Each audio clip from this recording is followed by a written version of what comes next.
the gate's closed.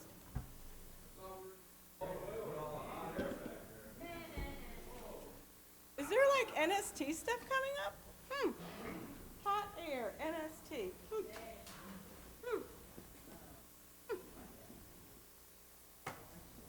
Oh no.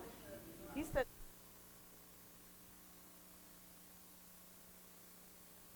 And left. We can't shut the. Hey. Could you? Well, you have not one. I saw legs moving. Kim?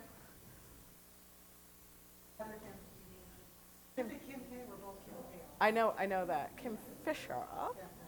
You might want to give an alternate person to get a hold of, just for the heck of it. And I can't wait till we look at the public stuff. You're going to love it. Did you come to any of them? Okay, we can do it now. Go ahead.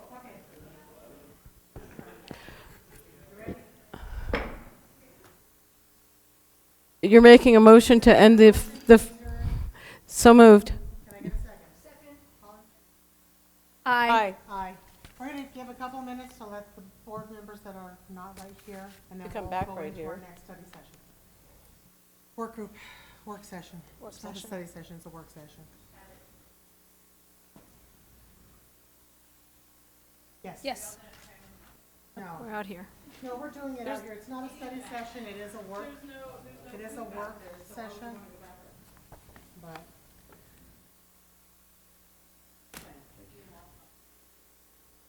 Okay.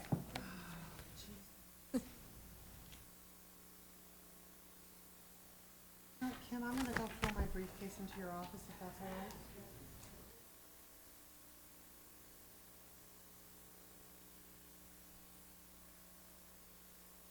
My purse.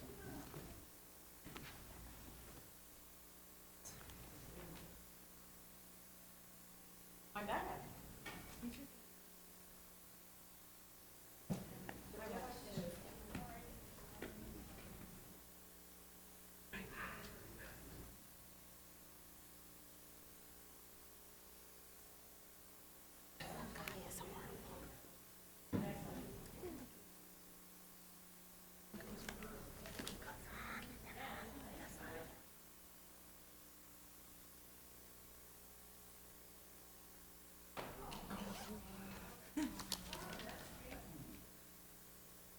Seriously?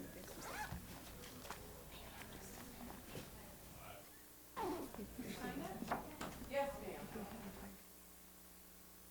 ma'am.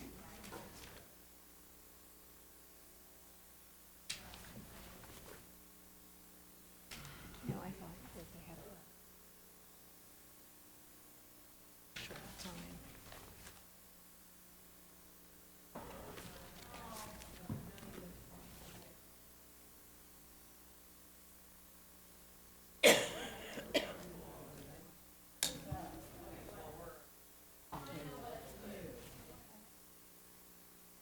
I didn't take my codeine because I figured it'd be over the top. I didn't want to embarrass us with the police. I'm a lot better than take antibiotics. I don't have any either. So if you look where they have.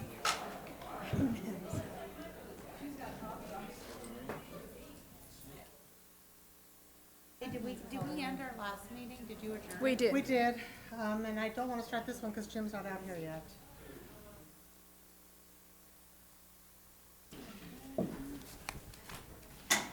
He's been slightly detained. Did you need a copy of? Okay, well, thank you for the green sheets. I realized, like a dummy, that I could have pulled it up on my It's the board, iPad. but yeah, we want this. And when you, we're not for this one, this is a study session. But Right, I know want this to is for the pull- board meeting. I know, but I want to pull some items off the consent agenda. Okay. So then when I move that, then we will, No, you're going to do it. oh, okay.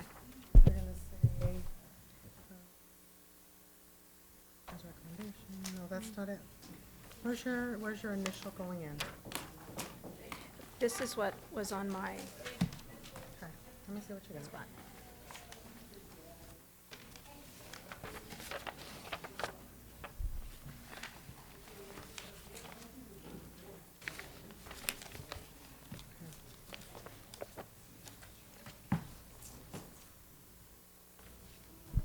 too many papers. Yep, we're ready? Okay. We did. We did.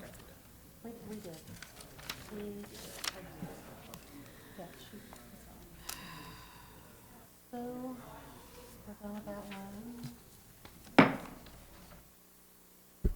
I'd like to call the special meeting, work session of the governing board to order. Let the record show all board members are present. Can I get a motion? So to adopt moved. the agenda? Second? Second.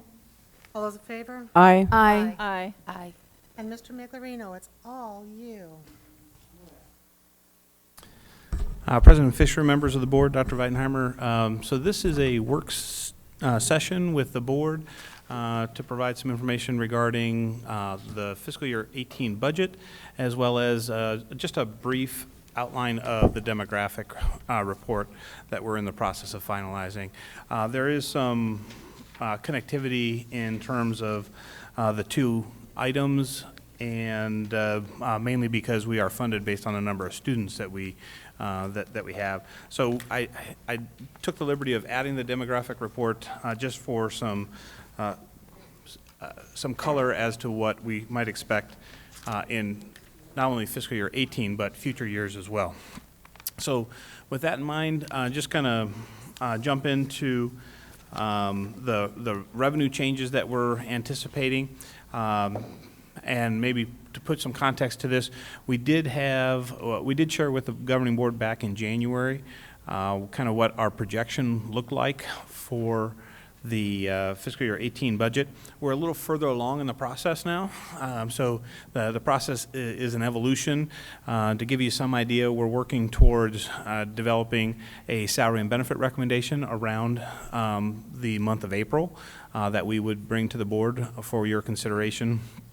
And we would hope to publish the proposed budget towards the end of June, and with the final adoption of the fiscal year 18 budget, that the one and only meeting that we have scheduled for July at this point in time. So just to give you an idea of timeline. So during the period all the way up until the proposed budget in June, it is an evolutionary process. So and just to take some of the suspense out of it, in January, we actually were predicting a deficit of about $225,000. The deficit is a little greater with this particular pass, and that's to be expected because we're continuing to go through staffing at the school level. So on the revenue side, we have current year funding, and we were held harmless in this year, so this is an important note. For next year, we will have the decline of this year that we will have to endure, as well as we are projecting a slight decline in next year as well in students, about the same amount of decline in both years. That's largely due, again, to the demographer's report, as well as if you look at our enrollment report, we have more seniors than we have currently kindergarten students. So we have a natural reduction of students just by doing our job and promoting students as 12th graders. So, but for this particular year, we have 2 years worth of decline that we'll be contending with, because there was legislation that allowed us to be held harmless from the current year funding that we would have otherwise been subject to this year. It does include, as I mentioned, reductions from 17 and 18. We are using the Joint Legislative Budget Committee inflationary amount of 1.37%. This is interesting just to note that the governor's budget actually has a different inflationary amount. We think the JLBC number is actually correct per what they should be using, so we're assuming that the JOBC inflationary amount will be the one that is ultimately approved. But it is worth noting at this point in time that no legislative action has been completed yet, and so we don't know exactly what the budget looks like for next year. I'll get into more about that as we go through the presentation. There is an increase in our M&O override funds. This was something that is important to note because our override fund. Mr. Nicolino, if we can, Ms. Ordway has a question. Could you just tell us what the governor's number is? President Fisher, Ms. Ordway, I believe, don't quote me on this number, but I believe it's 1.24% as opposed to 1.37. Thanks. I'm sorry for interrupting. I just want to know what the difference was. Yes. I just had a quick question too. Sure. Does this include Prop 123 money? Does this include the additional Prop 123 money, the 1.5 million the district should receive this year? Are we getting that? President Fisher, Ms. Tweedy, yes, I'm not sure about the $1.5 million that you speak of, but it includes all the Prop 123 money, including the inflationary amount, which was part of the settlement that was solidified, if you will, by the Prop 123 election. That was part of the settlement agreement. So it includes the inflationary amount as well as all of the components of the Prop 123. There is additional funding. So if you're speaking of the $50 million statewide number that was distributed, that actually ratchets up to $75 million throughout the 10-year period that Prop 123 will be in existence, it does include those funds. Those funds were included in fiscal year 16, fiscal year 17, and we are planning on them also in fiscal year 18 as well. Okay. Okay? So the increase in M&O override funds, when we actually established the M&O override election for November 2015, we had no idea that Prop 123 would be approved. It is based on a percentage, and even though the percentage was set at 15%, because the voters actually approve not the percentage in the first year, they actually approve the dollar amount of the override. We did not receive the full 15% of our override in this current year. So we do get in years 2 through 5, we get the full 15%. So the fiscal year 18 will be this year 2, so we'll be able to get 15%, which includes the Prop 123 money, less the additional assistance, the additional money. The $1.5 million is roughly what that $50 million is. Our share as a district. That is not included in the M&O override because it's not included in the base support level. But it is included in our budget projections. We do include a series of 5 different cash accounts. We use 50% of the projected balance in those cash accounts. Those are district cash accounts. That number for next year is just over $1.8 million. So those are dollars that aren't part of the funding formula that we have as a recurring revenue that we use to help provide additional funds to continue to operate the district. We do have a provision for capital allocation that's included in here, which is part of our plan, and it does include a decrease in projected carry forward based on the latest M&O monthly report that the board has seen. Okay, we have one more question. Ms. Frank? You mentioned there were 5 cash accounts. What would those be? Okay. Yeah, President Fisher, Ms. Frank, I was just waiting for the question. I didn't know.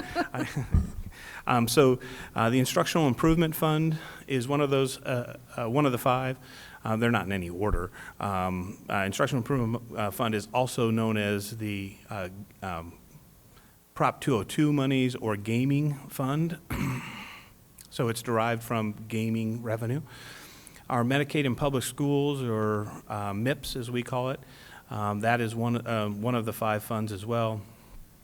Our Civic Center, which is our facility rental, the district share of the facility rentals is also one of the funds.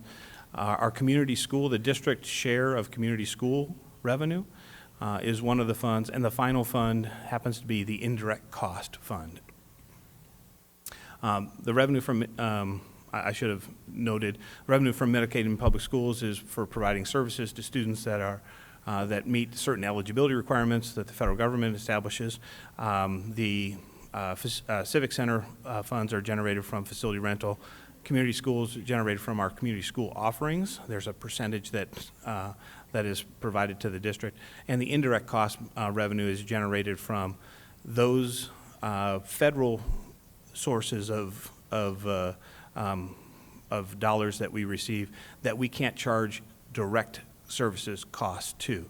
For example, our federal grants that we run payroll and purchasing, we operate all of those functions for those grants. We can't charge directly for those services. They allow us to apply a percentage to those grants that we can recoup for purposes.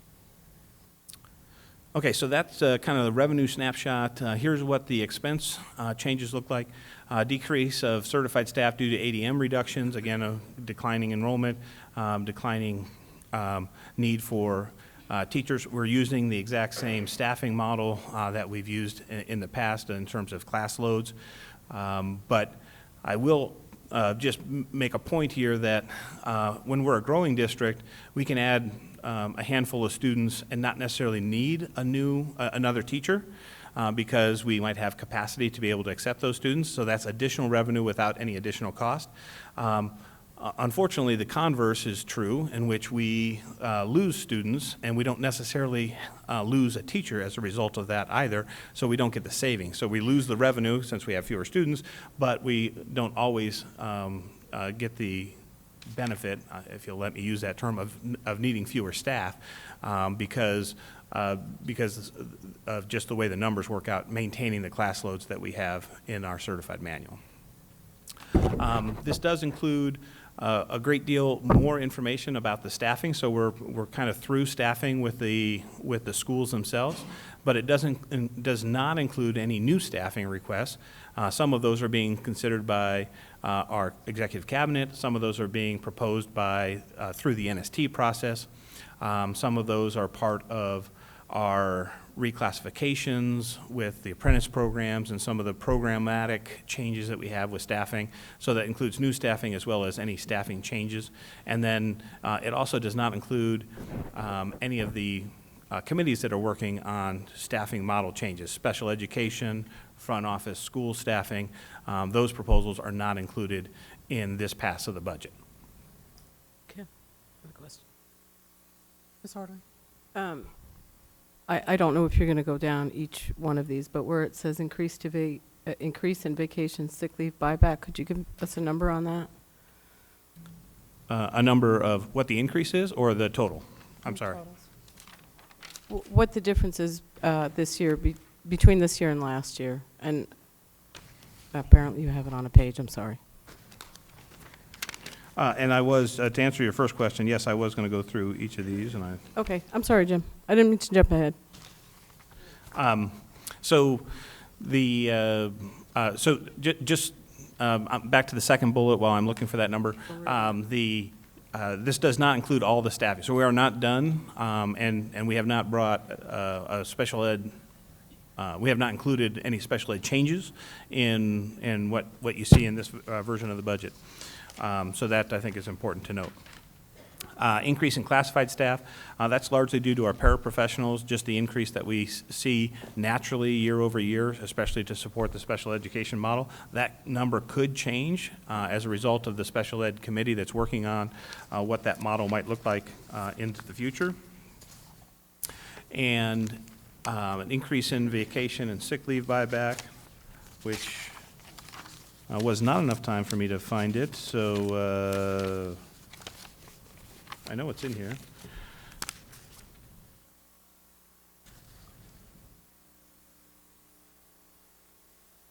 I just got to find it on the line.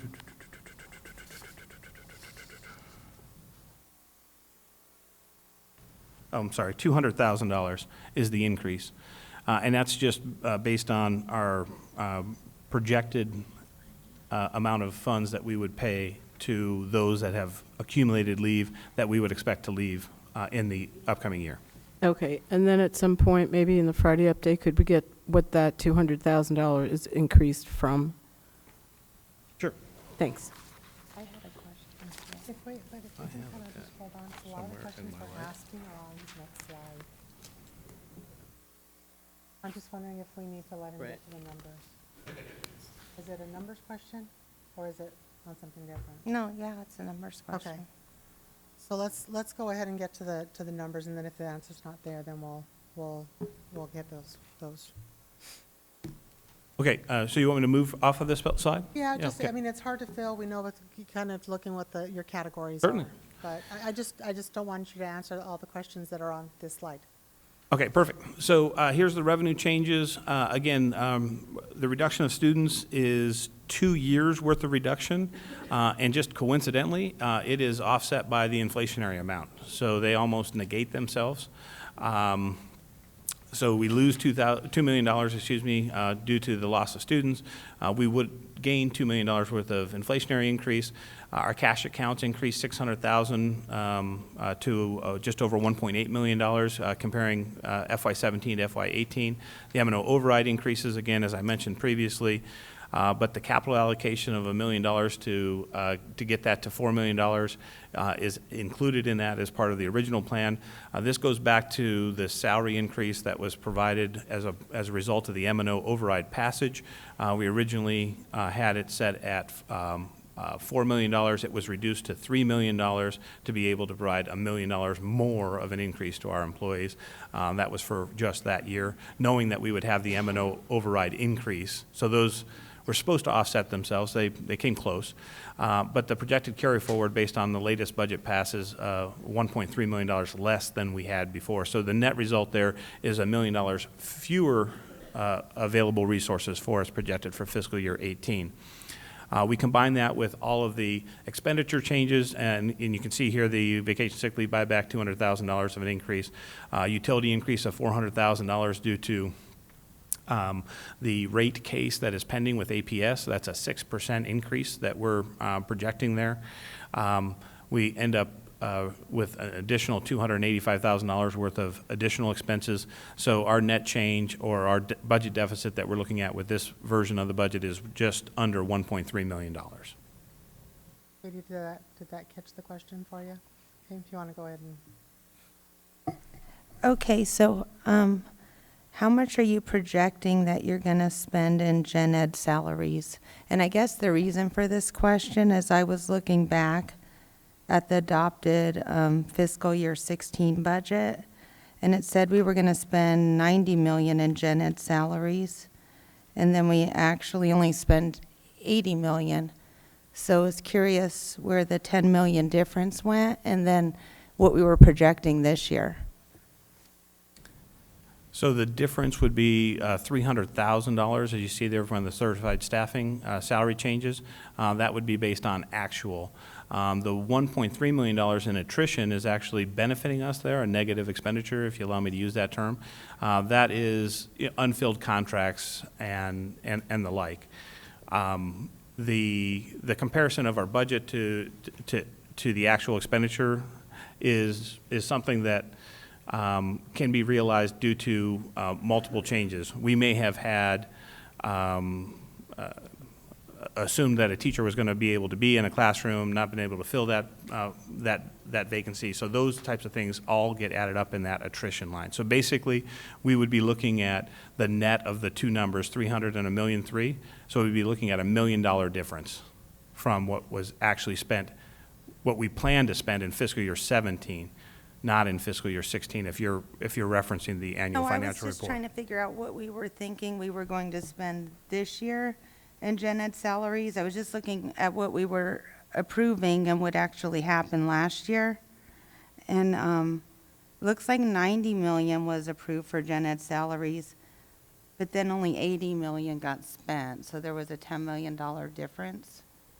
And I was trying to figure out the dollar amount we were thinking we were going to spend this year, just to see how close that was. Yeah, I think she's just looking at, I don't know what she's looking at, maybe last year's budget to our AFR. I was just trying to figure that out. I was just trying to figure out, so, and then I was curious if we're over projecting things in here to get this deficit, I guess is where I'm going.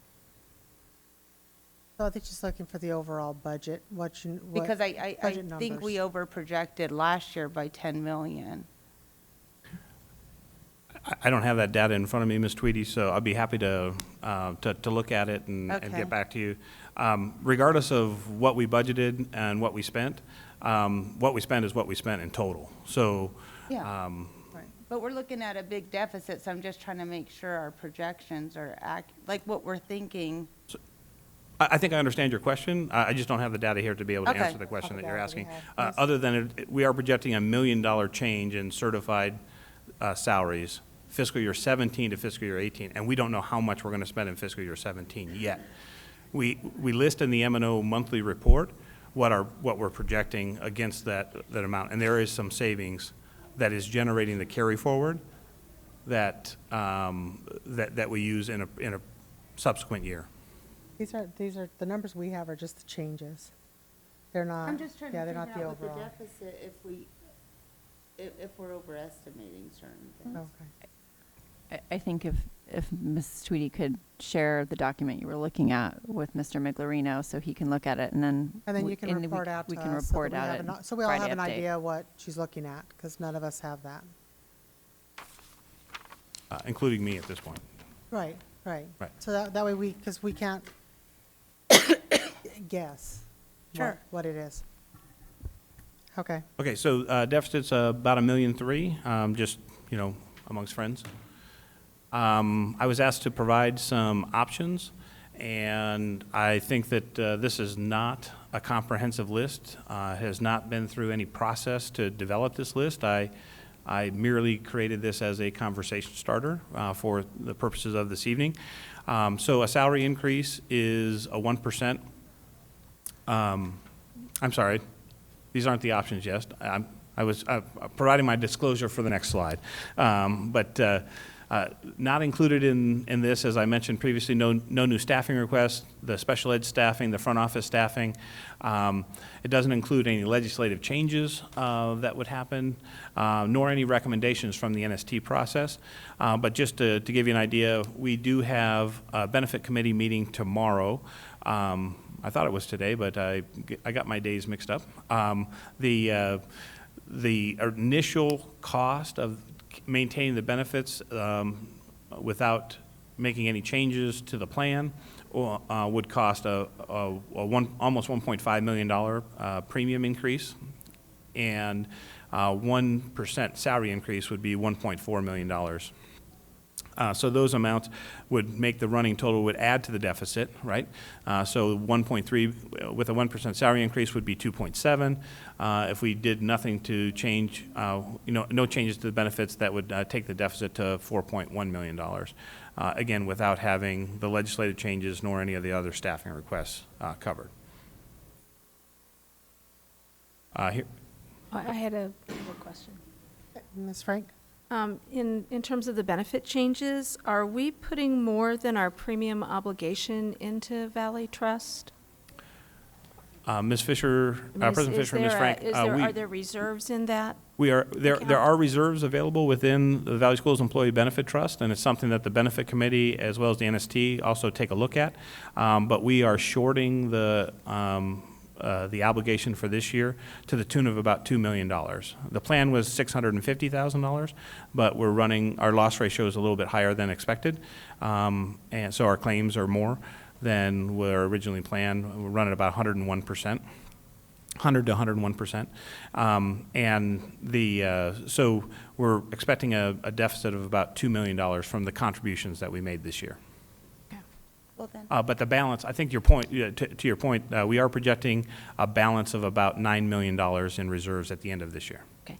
I think my concern is, and I'm sure this has come up in NST, is that when the benefit, cost of benefits increase to employees, if there is no raise for them, then they've taken a hit. If there is a raise and there's a cost raise to the benefits, then it's almost like not getting a raise. It's a wash. and just in terms of retaining and attracting highly qualified employees, that's a concern. Yeah, President Fisher and Ms. Frank, one of the things the Benefit Committee does wrestle with is, how can we make strategic decisions with those reserves? Because just offsetting the claims costs without actually trying to do something that would actually reduce future Right. claims will create the same challenge that we're faced with the enrollment decline. You're basically going to cause a cliff into the future if you don't do anything to affect the claims Right. by just using the reserves to pay for that. So we are looking at very innovative options to help be able to provide benefits to our employees that are valued and would help also reduce future claim costs. I will give credit to the Benefit Committee. They are looking at some very creative options. I don't want to speak because they haven't been able to meet to finalize any of their recommendations, but they're getting close to developing a recommendation that I think could almost negate that $1.4 million. That does rely on some amount of use of the reserves, but it would also provide some changes to the plan design as well. Yeah. Has the Wellness Committee looked at, or the NST Committee, the Benefits Committee, looked at wellness incentives and looked at how that? I don't want to interrupt you all, but Okay. we've got about 8 minutes left and to go into a deep benefits conversation. I think at this point, because we did start so late, we kind of need to take a look and say, and as a board, Then perhaps that's a What are- question I'll email to Mr. Miglerino. kind of what our goal is, because we've been asked multiple times for direction for NST. Now, the NST is not a budget committee. They don't form the budget. They don't prepare the budget, but we need to be able to give at least a goal. Do we want to ask that Mr. Miglerino look for 1%, for a 2%? I mean, do we want to wait and see what he is? We need to give some type of direction. I don't feel like we had enough time to see if there's additional money that can be found in this budget to give that direction. Okay. I haven't been able to look at line items. I don't know what these numbers are composed of. I have some questions here that I'm not going to have time to get answered. Well, yeah, we're gonna either have to schedule a secondary meeting, or get an agenda. So why don't you go ahead and take us through these last couple of slides, and then we'll kind of end on time, and we'll come back for, to give some sort of Certainly. additional information. This was the slide I was speaking of previously. I guess I was a little anxious to provide my disclosures. But these are just options, again, not a comprehensive list. But if we forewent a textbook adoption, I know Dr. Galligan's here. I think that's CTE and one other, I think, ancillary curricular activity. But that's in the budget for $1.2 million.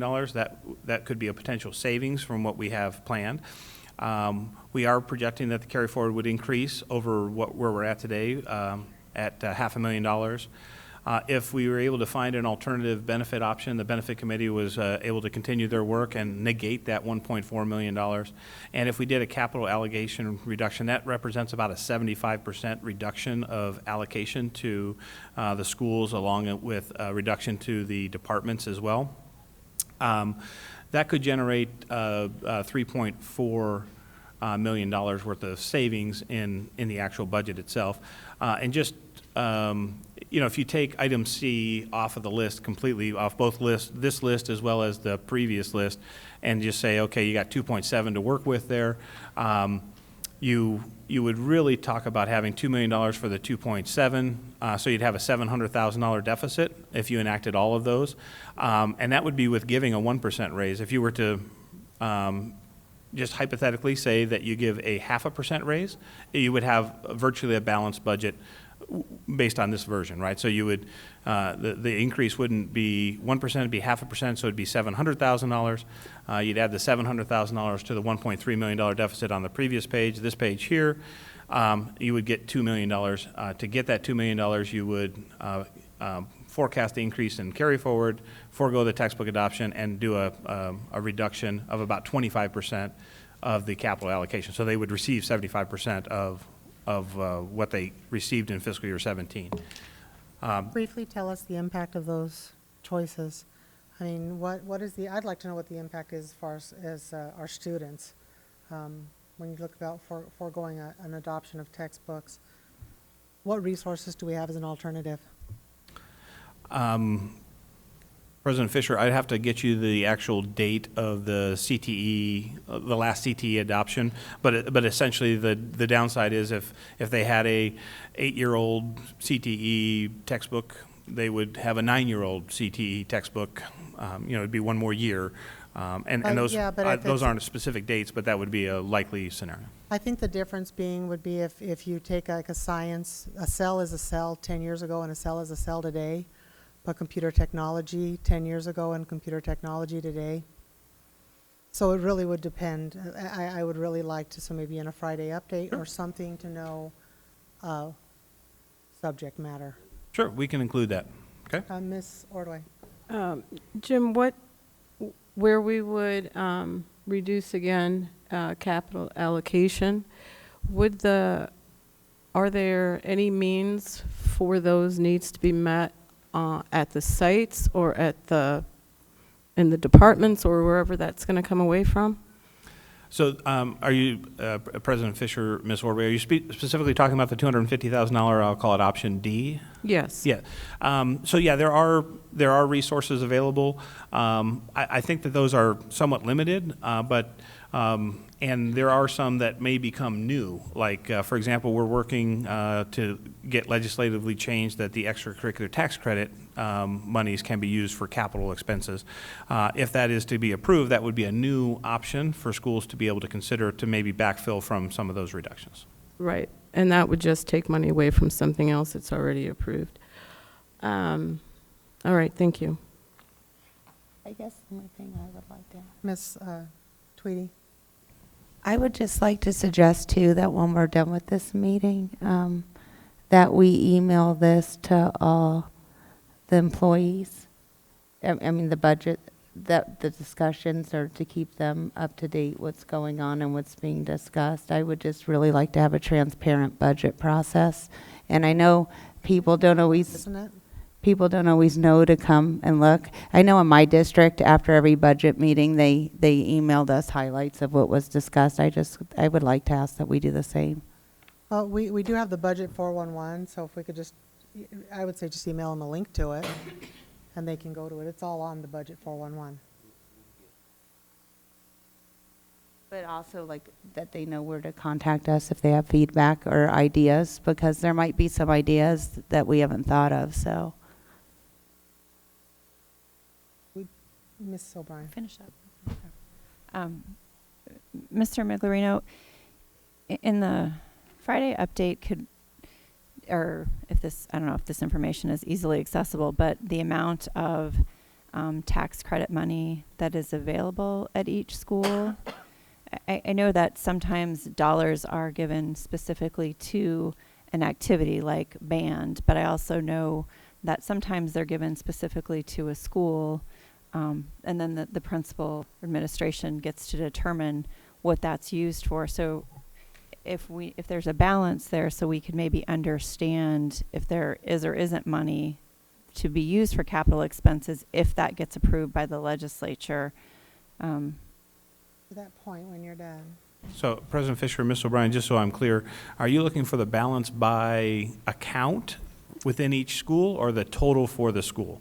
I guess I would, the number I would be interested is the total that's available for discretionary. So if it's not allotted to a specific Spanish club, dance club, football, I want to know if a school has what their discretionary tax credit dollars are. If is that possible? I believe it is. And Jim, when you Thank you. provide that, can you also provide us how Deer Valley utilizes those currently? I know how we use them, but it's very unique to our district, my other one. So I would like to know how we currently use them. Reason being, I don't want to, or my own personal thing is, we use them exclusively for students. I mean direct impact students. And I don't want to take a direct impact positive for students and turn it into a chair. So I'd like to know kind of how we already utilize those funds, even the discretionary, how those campuses are using them. Because if a principal, say, using it already to benefit students, I don't want them to be forced to make a decision that I'm going to utilize it for a student or I'm going to utilize it for a chair. It's just unfair to our administrators. So I guess I would just like to know how we use it as well. President Fisher, that's going to vary by school, but I can tell you that based on the requirements from the Department of Revenue, it does have to be an impact to a student. So Right. to be able to accept as a Currently, tax yes. credit and spend it as such, it has to benefit an enrolled student. Right, but if we change it to a capital, that changes the picture. I mean, it's still going to benefit a student, but there's a difference between direct impact or capital items.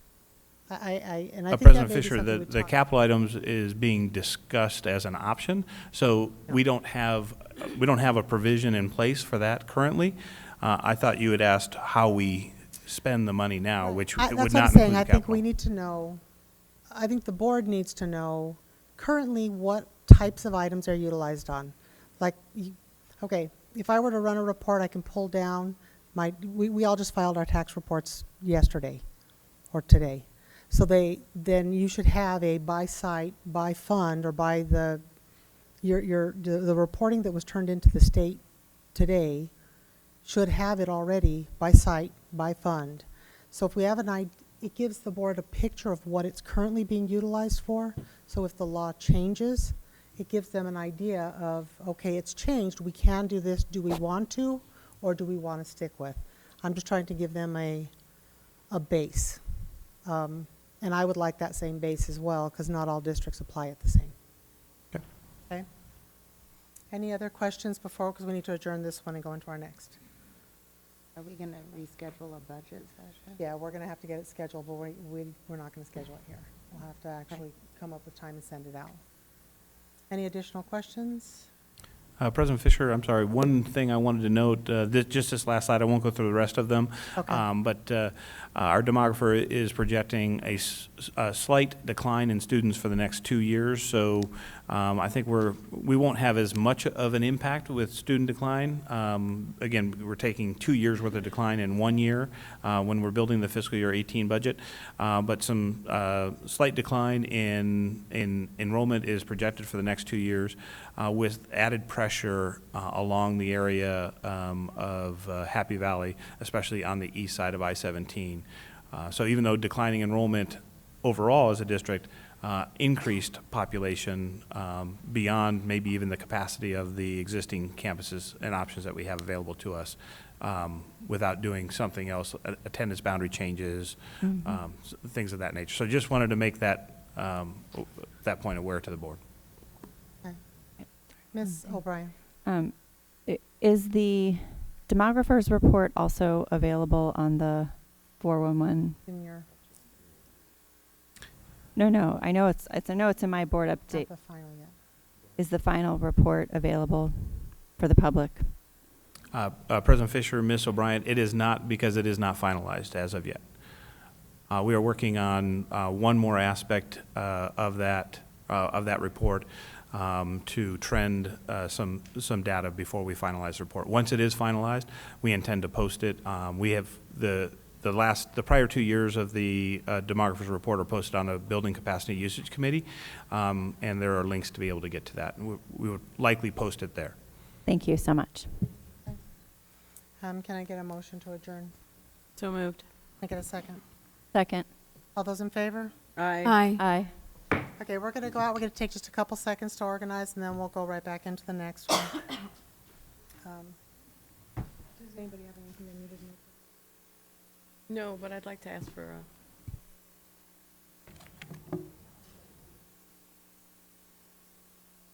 You know what, there is, but I'll go ahead and I'll just direct to you.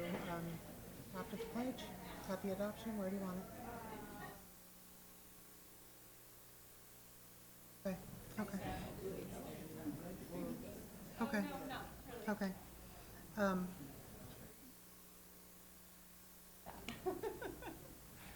right direction, baby steps. Okay, when you go ahead and move, you're gonna move that the governing board approve the board adopt the agenda, pulling item 8F for separate consideration. Okay.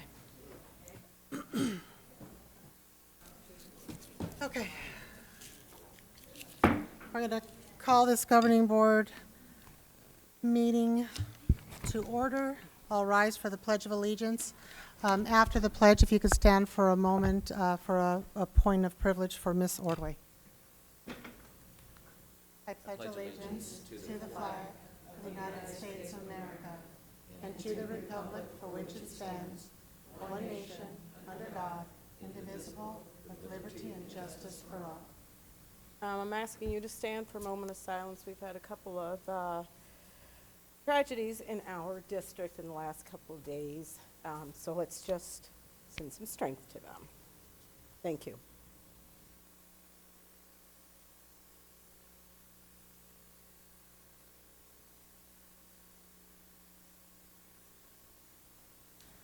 Okay, let the record show all board members are present. Can I get a motion to adopt the agenda? So moved. Ms. Ordway. Oh, sorry, Jenny. Okay. I move that the governing board adopt the agenda with the exception of pulling item 8F for separate consideration. Can I get a second? Second. All those in favor? Aye. Aye. Aye. Aye. Okay, awards and achievements. Didn't stand running or jumping.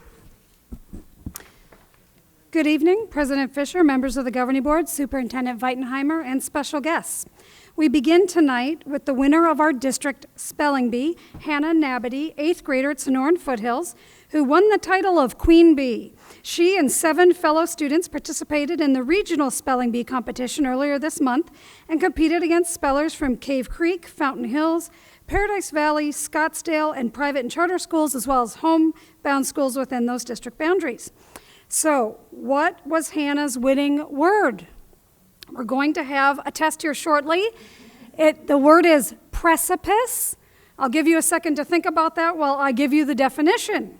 Precipice is a very steep or overhanging place.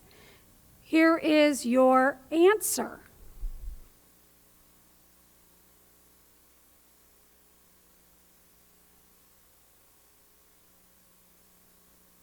That was the winning word, precipice. Congratulations to our winner of the 2017 District Spelling Bee, Hannah Nabity.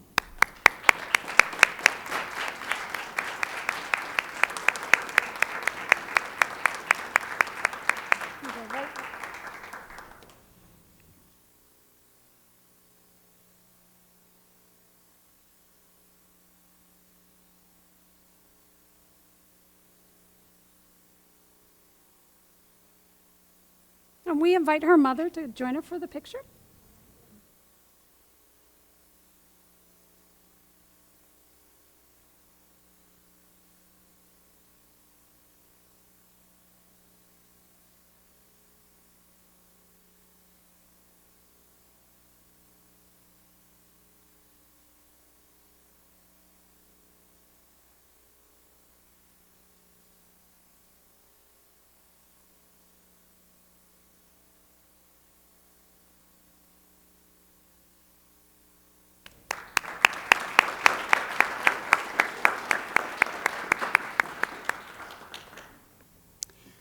Tonight, we recognize the DVUSD students who earned a score of 34 or better on the ACT.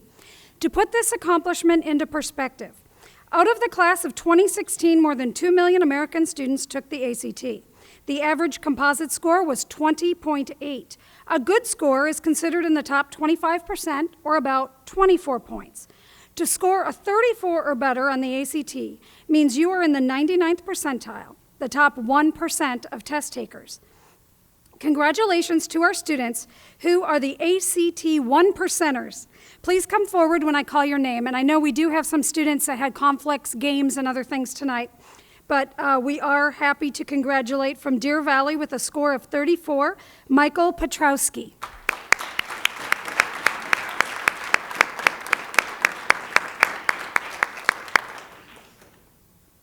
From Mountain Ridge High School with a score of 34, James Bowden.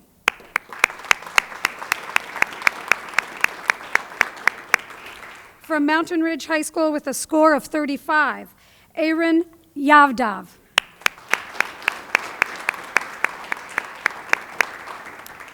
From Sandra Day O'Connor High School with a score of 34, Belana Camello.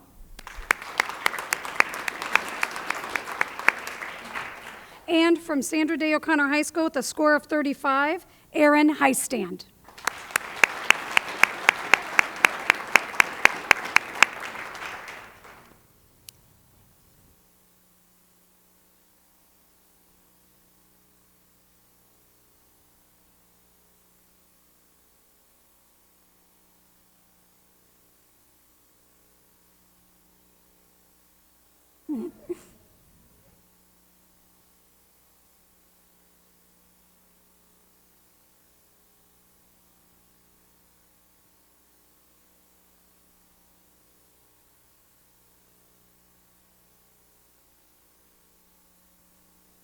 Congratulations, Michael and Aaron.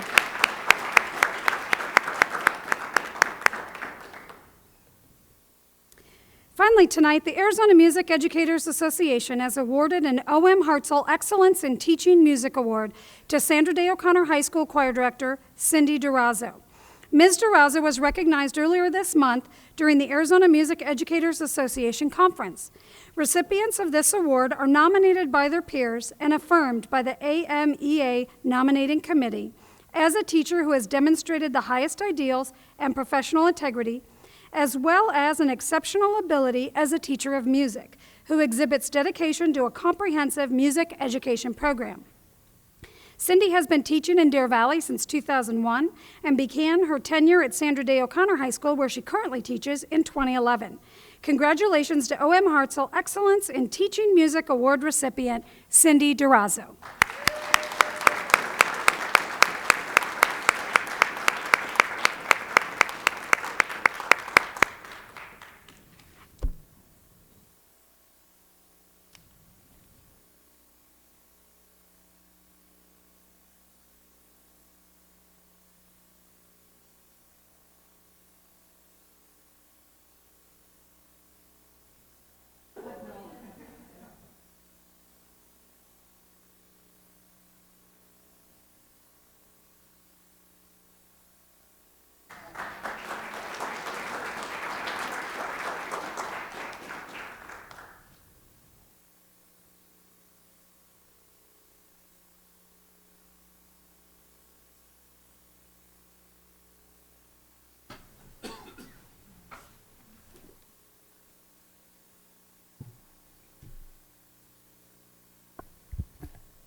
Governing Board reports. Let's kind of start in the middle. How about Darcy? Ms. Tweedy. Oh, yeah. Anybody who is here for just the awards and wants to fly, now's the time. We'll give you guys a couple seconds. Another round of applause. You made them all leave before my report. Nothing personal.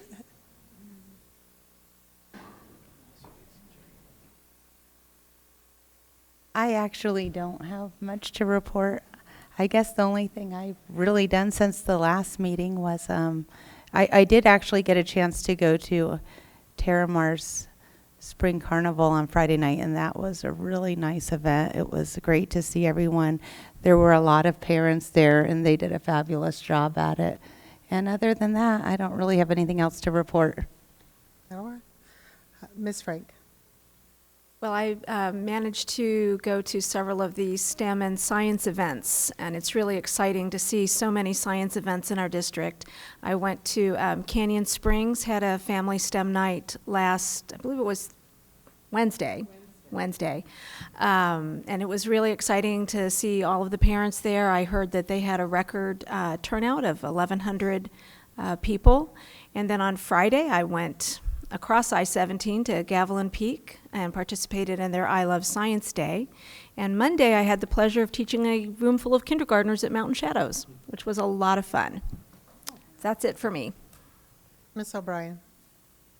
No board report. I'm just happy to be among the living after 2 weeks of sickness. Ms. Ordway. Yes, Ms. O'Brien was very sick. and I am sitting next to her.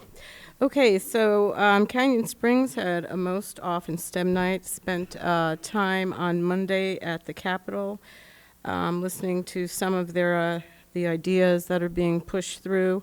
What I can say is if you feel comfortable when you meet people, whether it's in the grocery store, wherever you meet them, please let them know that at least in Deer Valley, we don't waste money and that we're not always asking for more, because that is one of the conversations that continually comes up is that, oh my God, you guys are asking for more money. It's like, well, yeah. Well, it goes to all those bureaucrats. I said, well, there's only 5 bureaucrats and we're free. So other than that, so just remember to just keep your head about you all the time and let them know that we in this district are not wasting the precious money that we get in small amounts. Also, Terramar had a beautiful carnival. It was nice to see Miss Tweedy there. We met some dinosaurs, and they were friendly.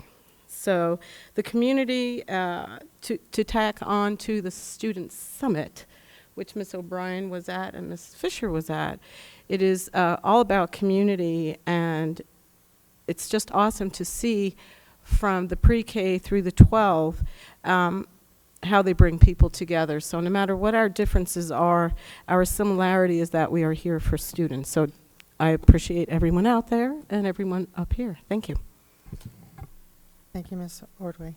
My board report is actually really simple.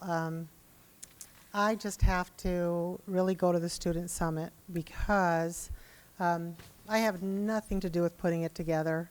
I have nothing to do with that fabulous work, but I sure do enjoy that point of pride when I'm at work or when I'm visiting other districts and we talk about, oh yeah, we do this with our kids, we do this with our kids, and I go, oh yeah, well, we do this with ours. And I tell them about last year, and I tell them about this year, and I tell them about all the fabulous things I watch these kids do and how they get leadership skills, and they learn to teach, and they learn to guide, and they learn the subject matter as well. If anyone has never seen that Student Summit, it is beyond impressive, and it's unlike anything I've seen at any other district. So it is a definite point of pride, which I happily let people know I had nothing to do with making it so wonderful, but I really, really, really take pride in it and enjoy it. And anything else is pales in comparison to our kids, so I'll end there. Can it be my turn? It can be the superintendent's report time. All right. Thank you very much, President Fisher. And thank you, board members, for mentioning the summit. I'll be sure and tell the students whenever we meet, because it's time now to do the evaluation of the work that we received from the sponsors as well as from the participants, and begin the planning for next year. So thank you very much for mentioning that. And I would be remiss if I did not mention from Ms. Paul that as of February the 28th, DVUSD third graders have logged over 19,637 hours of reading and finished 70,076 digital books in the Read to the Final Four. I want you to know we're at the Sweet 16 round now, and of the 4 schools still vying for the championship, we have 2. Legend Springs and Sonoran Foothills, so congratulations to those marvelous schools. But catch this, the top 10 students in our entire region are Deer Valley students. The top 10, all of them. Pretty amazing. So congratulations to our teachers, our principals, our kids for doing such a great job with that. Nothing wrong with reading, a lot of reading. So congratulations. And with that, that concludes the superintendent's report. All right. Administrative leadership, Dr. Corson. Good evening, President Fisher, members of the board, Dr. Weitenheimer. I'd like to introduce Jean Copen, who is our Manager of Administrative Leadership and Services, who is going to introduce 4 campus administrators tonight who are going to talk a little bit about the social emotional programs within our district. Good evening, President Fisher and members of the board and Dr. Weitenheimer. Tonight, we would like to take this opportunity to highlight some of the social emotional programs that our schools have implemented within the structure of PBIS. Every school has shown a commitment to PBIS and nurturing a whole child approach. Each school has chosen how and what they will use based upon the needs of their unique campuses. Tonight, we're going to see a sample of some of the structures that are being used at 4 of our campuses. The Deer Valley Comprehensive Safety Plan emphasizes the importance of building strong school cultures. We know that positive school cultures leads to safer schools. Deer Valley Schools uses a framework of positive behavior intervention and supports, PBIS, as the foundation of this prevention layer. Embedded within PBIS are social emotional programs.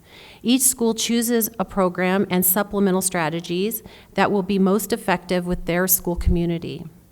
Teaching social emotional skills empowers students to break the code of silence and work with the adults on their campus to solve problems, and it also brings awareness to topics such as bullying, philanthropy, and empathy. Within the top layer of the comprehensive safety plan, social emotional learning can play another vital role in the area of recovery. In the event that a school must respond to an emergency, strategies learned through social emotional programs can provide responsive support following a stressful event on the campus. These efforts are closely tied to the strategic plan in the area of excellence in student learning. PBIS and social emotional learning contribute to providing a safe and orderly environment, develop and nurture every student, and focus on the social emotional growth of our students. In order for social emotional learning to reach its full potential, it must be rooted in a safe, well-managed learning environment. PBIS structures establish clear, consistent expectations for all of our students. These expectations are taught, practiced, and reinforced with a reward system. Schools use assessments called benchmarks of quality and school evaluation tool to measure the degree in which PBIS has impacted their school campus.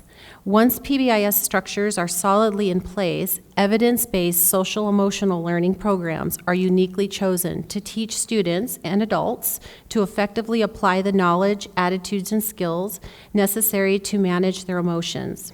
The impact of social emotional learning can be measured with such tools as the Gallup poll, student surveys, discipline statistic, and attendance. As schools select their social emotional programs to support their communities, they must be research-based, well-designed, and classroom-based. Successful programs systematically promote student social and emotional competence and provide opportunity for practice. Social emotional learning builds self-awareness, teaches self-management skills, broadens social awareness, gives strategies for building relationships, and implements strategies for responsible decision-making. Joining me tonight are 4 campus administrators who will speak briefly about the social emotional programs that have proven very successful on their campuses. Assistant Principal Daniel Ware will be speaking about the Second Step program at Stetson Hills. We have Principal Vivian Hunt will be speaking about all things EQ program at Arrowhead Elementary. Jennifer Miner will discuss the Legend Springs Top 20 program, and Principal Don Pace will describe Paseo Hill's early journey into restorative works.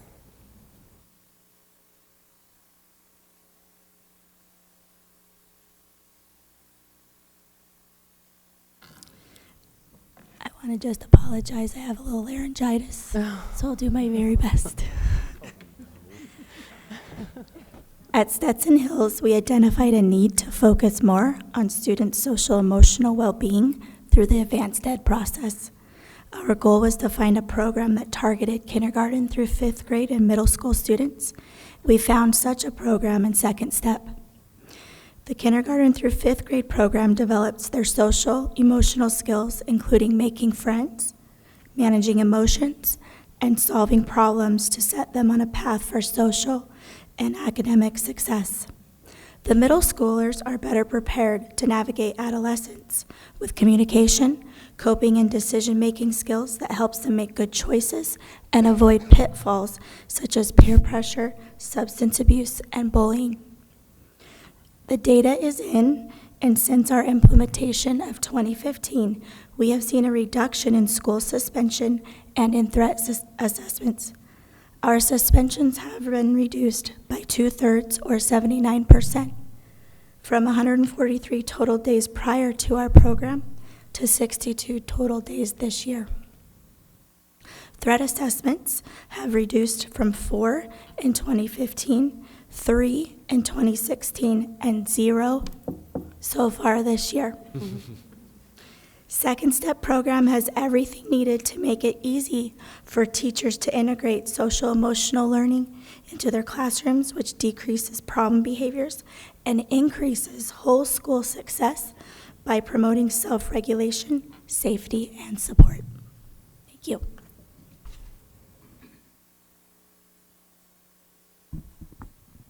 Vivian Hunt, principal at Arrowhead Elementary. President Fisher, members of the board, and Dr. Weitenheimer. Well, Arrowhead chose the All Things EQ program, which was developed by Dana Evans, because we know, as you know, IQ alone does not make successful children or adults.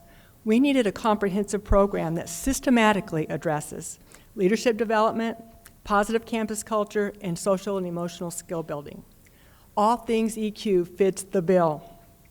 Students achieve more when they enjoy school and when they feel safe. We all know that. So every kickoff Monday, we begin with an assembly that features upbeat music and a theme such as, am I making an honest effort? Students learn tools to increase their self-awareness, empathy, social skills, self-regulation, and motivation. So All Things EQ has changed the culture at our school. And I think it's done it, we've done this through the daily morning announcements, the videos, journal reflections, and weekly emails to teachers, parents, and students. We train our 6th graders to be ambassadors, and they welcome students to their classroom every morning with a warm greeting or a hand symbol, which means you matter. The last day of school is always emotional at Arrowhead, but it's especially emotional because we have our 6th graders walk the breezeways, and each class assembles in the breezeway and waves goodbye to them and tells them that they matter. It makes for the end to a beautiful year. Thank you.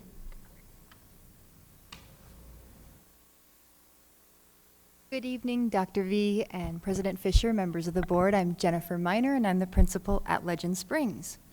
We at Legend Springs believe that a strong and healthy school culture has a remarkable impact on success in all areas of our school.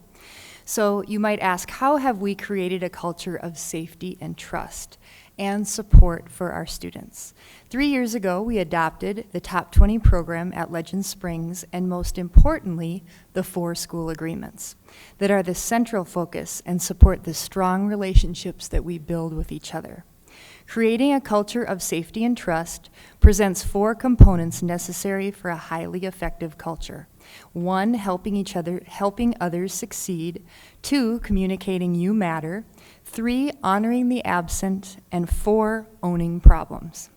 These agreements drive every decision we make at Legend Springs with a central focus on students. They drive daily conversations we have with our students, and they align perfectly to our mission statement that we recite every morning together. We work as a team to encourage personal integrity, intellectual curiosity, and human kindness. We attribute the strong relationships we have with each other to the commitment and continued focus we have made to these 4 agreements. The 4 agreements are incorporated into monthly Top 20 Smartboard interactive lessons that include helping students learn strategies to live above the line. Students in all grades learn how their thinking governs their own experience. The lessons through the Top 20 program help all of us focus on becoming aware of our thinking so that we know when it's working in our best interests and when it's not working in our best interests. There are specific lessons that help students reduce negativity. We call these negative thoughts circles and tornadoes. The lessons provide awareness and means for reducing negativity in our thinking and our social conversations. We also provide lessons to focus on learning from mistakes and moving outside of our comfort zone. The lessons help students identify messages received, beliefs we formed when we make a mistake, and effective ways of responding to our own mistakes and the mistakes of others. We invite you to Legend Springs to watch our students live up to our 4 school agreements.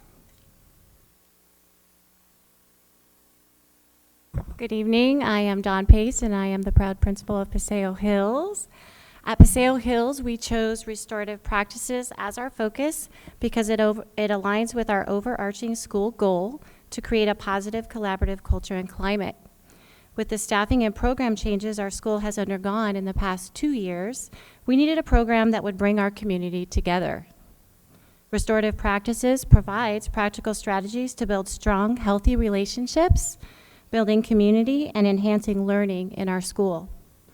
In our 2 pilot grades, students and teachers have established relationships, have a positive way to communicate with one another, and have built a common vocabulary.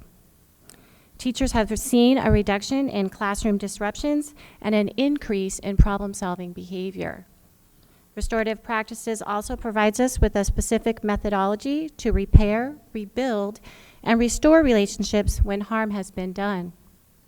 These practices empower our students to take an active role in resolving problems, which is a life skill they will carry with them throughout their careers. Teachers have noticed that students will ask for a restorative circle when they have a concern in their peer group. They view it as a positive way to solve conflict. I know many of our schools have also implemented restorative practices within their social-emotional programs. Paseo Hills has prioritized social and emotional support for our students in our Title I plan.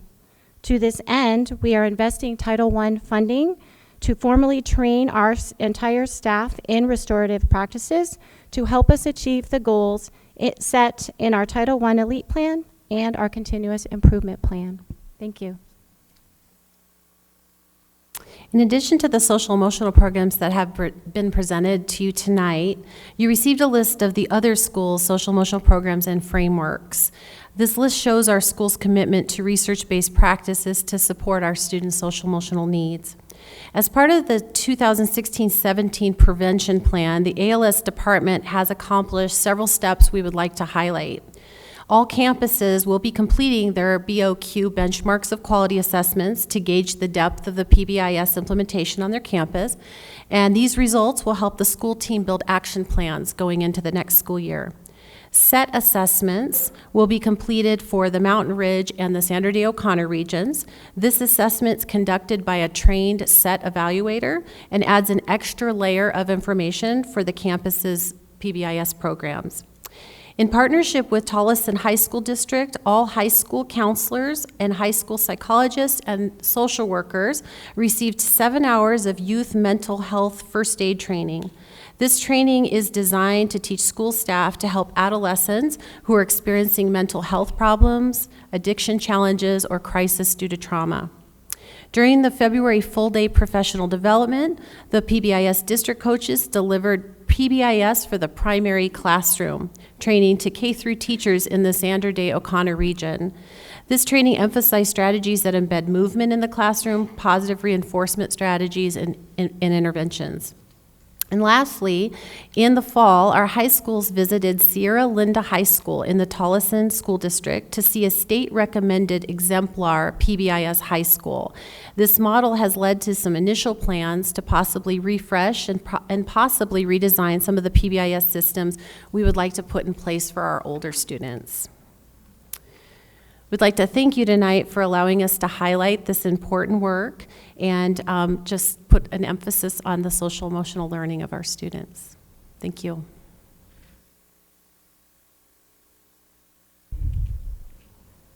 Ms. O'Brien. Thank you. What programs are available in the junior high, or they also fall under the category for the older students with the high school programs that you're evaluating? President Fisher, Mrs. O'Brien, that's on the list. I'm sorry, I can't recall right off the bat. Middle school a lot of the social emotional, I guess, programs that we're talking about are either a K-6, K-8 emphasis. We find that high schools are kind of a separate entity in this, I guess, niche of programs. It's very difficult to find a K-12. You can find K-12 philosophies, but if you're looking for programs, sometimes it is specific to the grade level. I can't recall right off bat what our middle schools are using. I'll look at the list. Okay. Thank you so much. I do actually have a couple of questions. These sound like wonderful programs for preventative efforts. Has there been any move towards any efforts of restorative justice? President Fisher, so restorative justice, we've done some research on that program, and as Principal Pace talked tonight, they're working with Restorative Works, which emphasizes the preventative. Yeah, they're using Title I funding and have incorporated it into their Title I plan to and prioritize social emotional learning as one of the top priorities at their school. So they have a budget that can help their teachers receive the professional development through the more formal training. All of our campuses don't necessarily benefit from that type of funding, and some of our other title campuses have they have restorative practices, but they're embedding it within like the top 20 or the EQ.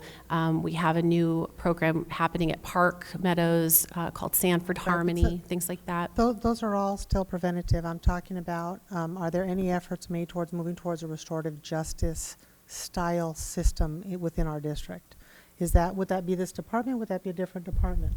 Because I may be mixing apples and oranges. When we start looking at the student handbook again, which isn't yet, but when we do, is that through your area or is that a different area? It is your area. Mm-hmm. Okay, so that's when we start looking more towards restorative justice versus restorative practices, such as what these wonderful representatives have shown us, which are preventative versus preventative. When preventative doesn't work, we have an action. It's that action that we now have to come up with what is our reaction and what is how we restore them into our organization. So it's that back half that I'm inquiring about. Is that linked directly with these programs, or is that something that we're going to add, or is that a later topic? So President Fisher, restorative practices are alive and well in Deer Valley as part of the social emotional pieces. When something does happen, an incident, we know that taking care of the infraction is only one piece. Once that student returns, if we have an offender in the situation, they return to the environment that has been harmed by a behavior. And to restore that can take the form of many strategies. If it's a widespread restoration that needs to happen, we have class discussions, which would be comparative to restorative circles in the formal program. So we have many schools who are using a version of the class discussions. Those look different depending on how they're incorporating them into their instructional day. Some of our schools have employed Title I funded employees whose position is to restore environments that have been damaged by some sort of behavior. If it's widespread, we could be talking about teaching a whole grade level about a topic that has become a little bit bigger than just two individuals. If we're talking about a situation that happened between specific students or groups of students, that could be a little smaller scale in the form of some mini group teaching or some intervention work with those students. So those types of things are happening, and they're embedded within the school culture. The formal programs mentioned tonight have anti-bullying components within them, so there is some specific teaching to that because that's a state law, and that has received, that particular infraction has received some considerable attention from more formal programs. Okay, now we talked about restoring the environment. Even though the student is the quote-unquote offender, we have to restore the student as well. Generally, a student or a child acts out because there's a cause. Generally, it's not an action; it's a reaction. So, what type of counseling and assistance services do we have on campuses? President Fisher, as far as counseling services, so included in, I'm just going to speak to the Title I campuses. On the list that was provided, I did list some specific positions that have been added at those campuses whose position and job description really align with that type of work. At our other campuses that do not receive the Title I funding, we do have the counselors assigned at the middle schools and high schools. We also have a social worker at Berry Goldwater High School and Vista Peak. So When you say counselor, you mean the counselor as in who helps you do your schedule, not who helps you deal with the fact that you got smacked upside the head type situations, correct? So it's the social workers more that we would need for the emotional support? So President Fisher, the guidance counselors for the ones, the 7, 8, and the high school, although that is part of their primary role, we are bringing them in more and more into what we're considering mental health teams on the campus. One of the efforts that we had was to partner with Tolleson, as I mentioned, on the February full day release. So we had, they could only take 30 participants, so we had to prioritize who would be going first. And so the high school counselors, the social workers, and the psychologists, who are often the people that are pulled on for expertise when things happen on campus with groups or with just specific students, to get them some initial training in how to handle restoring things for the kids who inflict harm onto the environment, but also to learn to deal with students who, like you said, are maybe showing signs of trauma or that reason that Needing supports. Yes, Okay. exactly. Thank you for the information. This will come up again, I'm sure. Thank you, I appreciate it. I have a question. Ms. Frank. One, I think, final question. So for campuses that don't receive Title I funding, how are these programs funded? President Fisher and Mrs. Frank, the schools that don't receive the title funding, they have various sources. So some of them are prioritizing them within the M&O money that they receive at the campus. If it rises to the top of their priorities for their CIP plans, some of them are associating CIP funding with that. Some schools are very fortunate to have very active PTSAs that are very interested in aligning PTSA funding and assistance to the goals of the school. And they've really partnered beautifully in some of the schools. We also have schools that have been fortunate enough to receive some grant funding. Some of these companies will offer some free professional development. And the one I mentioned happening at Park Meadows is coming in as a free program. Kind of too good to believe, but Sanford Harmony is a philanthropy outreach. And so that's coming from California, and it's research-based, actually from our researchers at ASU. So it has a local connection. We're very interested in it. So I know a couple schools are looking into that as well. Thank you. Mm-hmm. No others. Thank you very much. Thank you.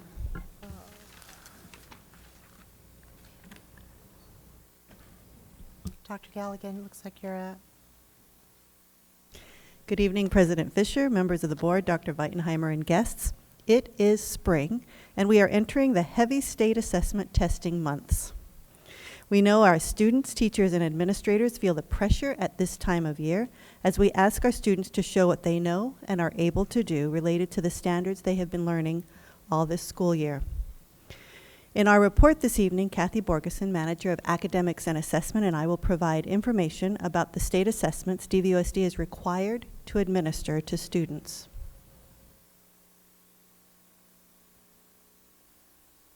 These assessments include AZ Merit, AIM Science, Azella, the CTE Arizona Skill Standards Assessments, and the Civics Test.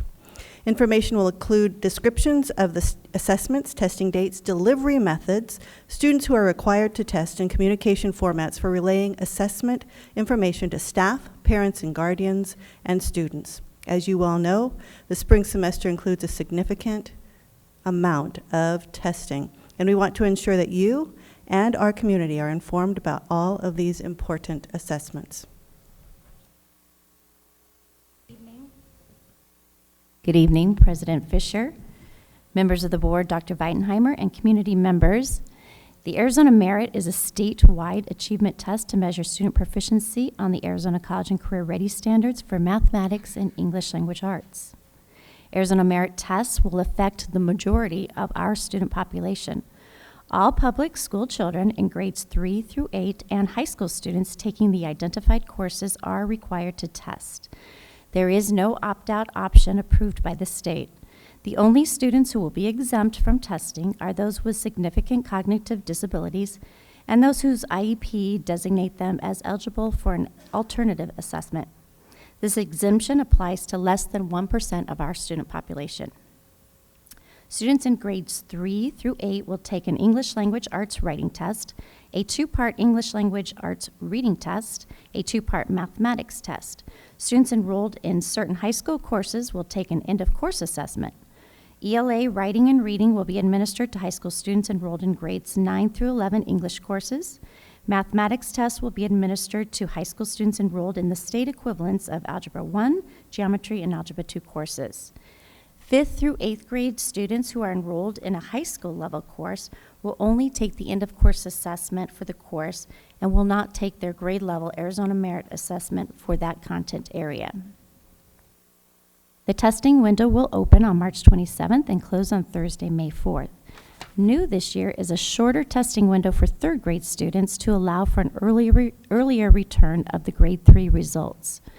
The testing window for 3rd grade will close on April 28th. Virtually all of Deer Valley Unified School District students will complete the Arizona Merit Assessments online. Only students needing paper-based testing accommodation will test on paper. New this year, students who take paper-based assessments will have their responses entered online through a data entry interface by a designated campus staff member. Each campus has developed a schedule for testing their students. New this year is the flexibility to administer the reading and math tests in any order. This is very helpful to the schools in creating their testing schedules. Although the Arizona Merit is an untimed test, all testing must be complete by the end of each school day.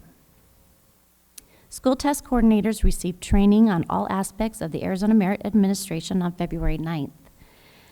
The school test coordinators will conduct training on their campuses with their staff in the upcoming weeks. A DVUSD portal page dedicated to state assessments is available to staff and includes information and links related to the Arizona Merit. The district website and school websites have information about the Arizona Merit for parents and students. Specific testing schedules will be available prior to spring break on each school's website. We will provide a testing schedule search feature, as we did last year, in which a teacher's name or course and period can be selected and the class testing schedule will be produced. Additionally, campuses will inform parents of Arizona Merit information with letters, announcements, and school messenger alerts. The Arizona Merit results are important for the district and schools in looking at student achievement and growth. The information can help inform decisions around student placement, program quality, and curriculum needs. The Move On When Reading statute requires that 3rd grade students whose results meet certain criteria be provided with additional assistance in reading. The Arizona Department of Education has promised an earlier return of test results.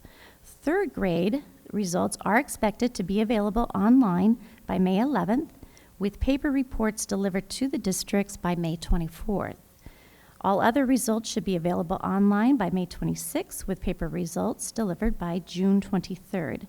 At this time, we do not have information on how the 2017 Arizona Merit results will be used to generate district or school letter grades.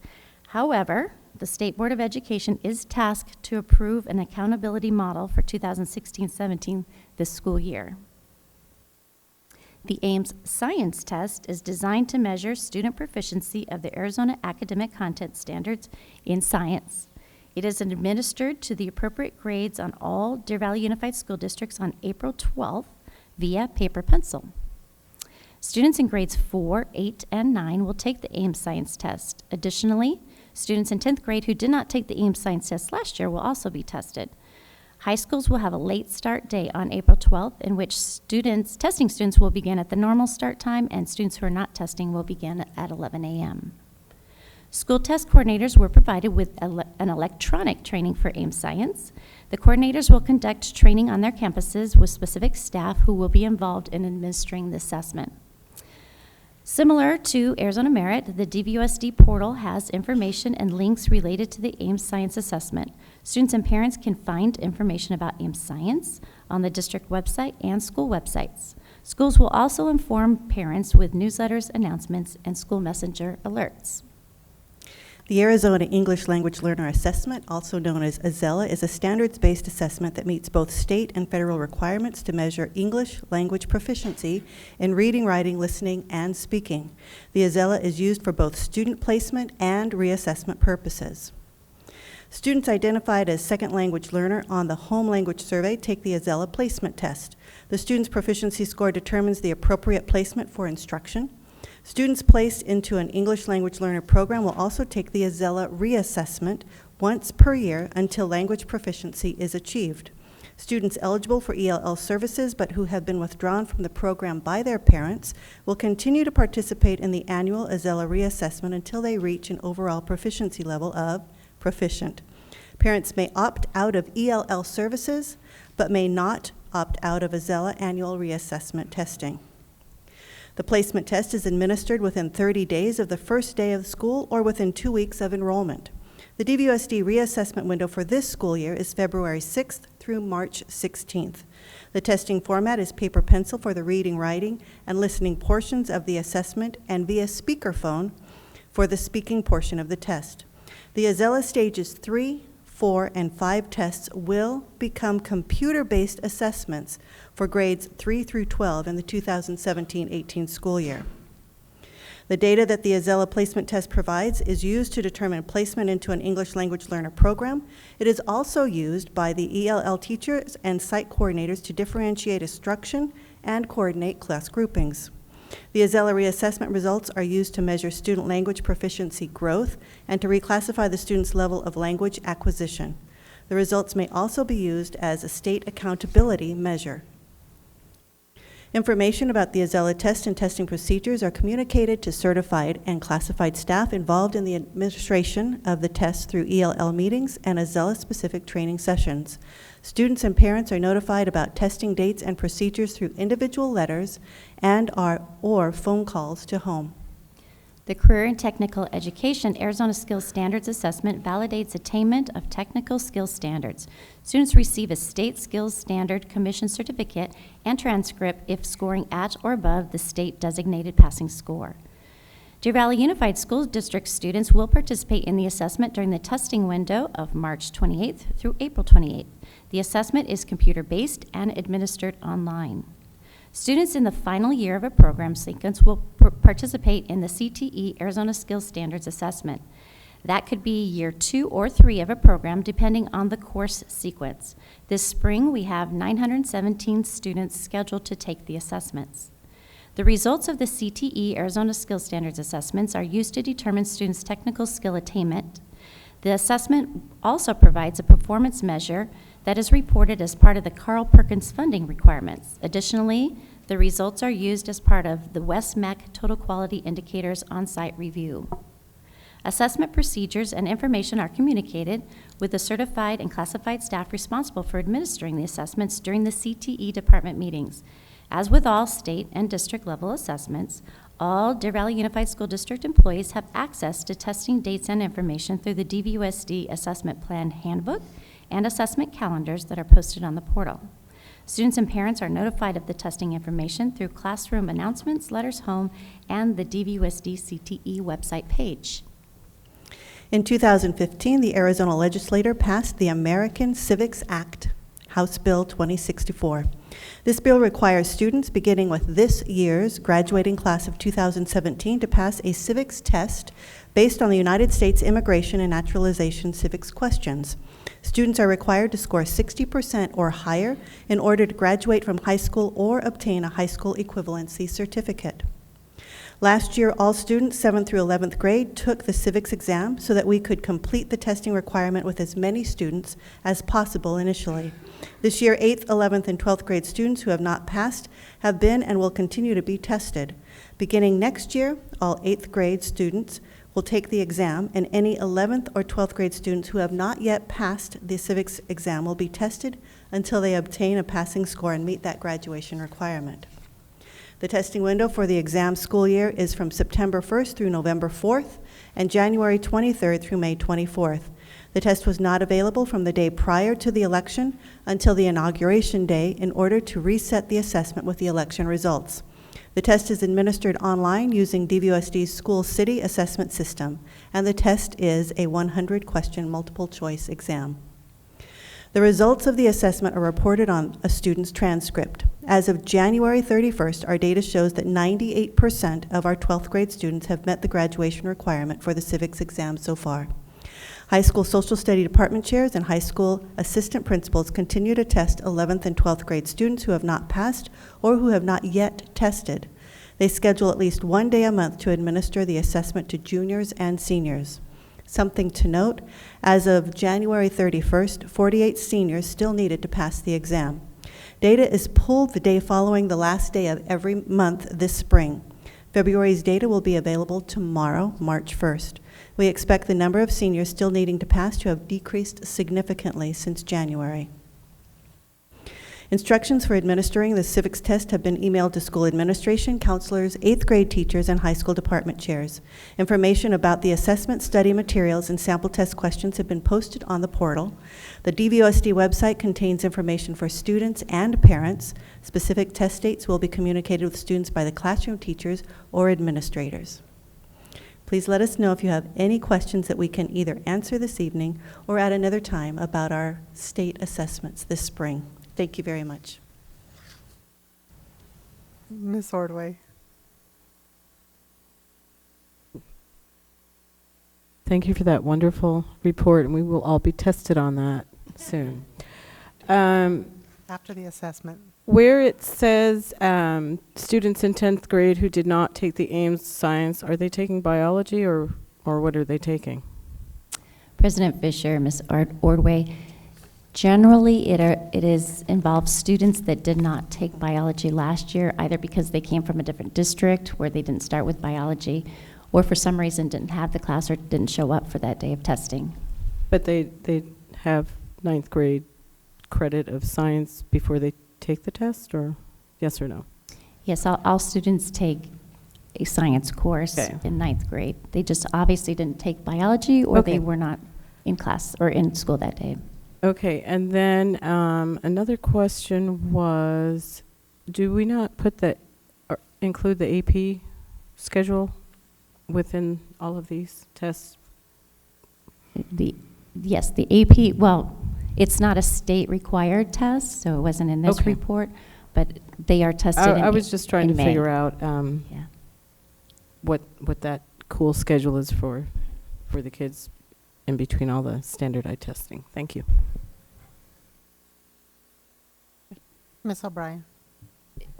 Is it a statutory requirement to have the 10th graders who did not take the Ames science test as 9th graders take the test? President Fisher, Ms. Ordway, yes, that is part of the requirements from the state. Okay, thank you. Oh, I'm sorry. Did I say? That's okay. So sorry. That's okay. Sometimes we look in the mirror and get mixed up too, so you're all good. You know, between the testing and the assessments followed by the testing, I'm not sure where we teach. I would really, really like, and I know this, I mean, I know that some of these there's nothing y'all can do about. State says we have to do it, and we just have to do it. I would like to have some kind of report of all testing with state mandated, not state mandated, benchmarking, not benchmarking. You know, we can even put assume teachers give a test on a topic or what have you in there. I would really just like to see a real picture of testing complete. And it's nothing urgent. I mean, we can, but I just think it's something we need to take a look at, because some things we can't control, what they're going to require we do, but can what they require cover perhaps maybe another assessment? And I don't know, y'all would be the experts, but I think we should at least kind of look, or at least educate us, please, because it's really difficult for us sometimes to answer questions. Even teachers sometimes say, I'm not really sure, but state says we got to do it, you know, so. President Fisher, thank you very much.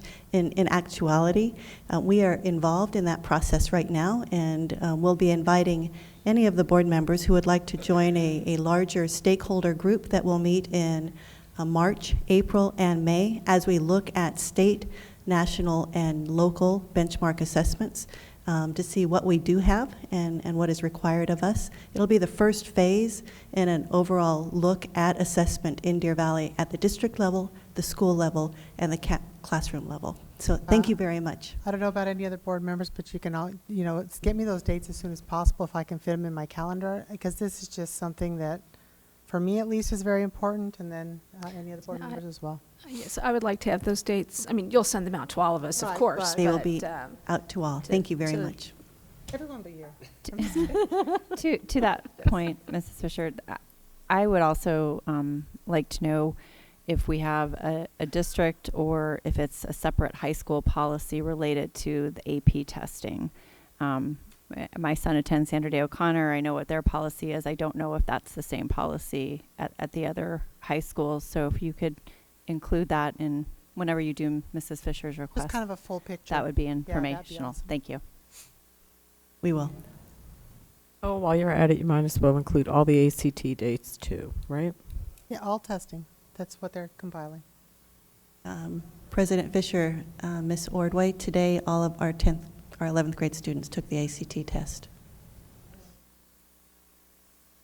Thank you. I just know that Barry, when I woke him up, said, "Mom, I don't have to go yet." And he rolled over and gave me a look, so. But thank you very much for the report. We appreciate it.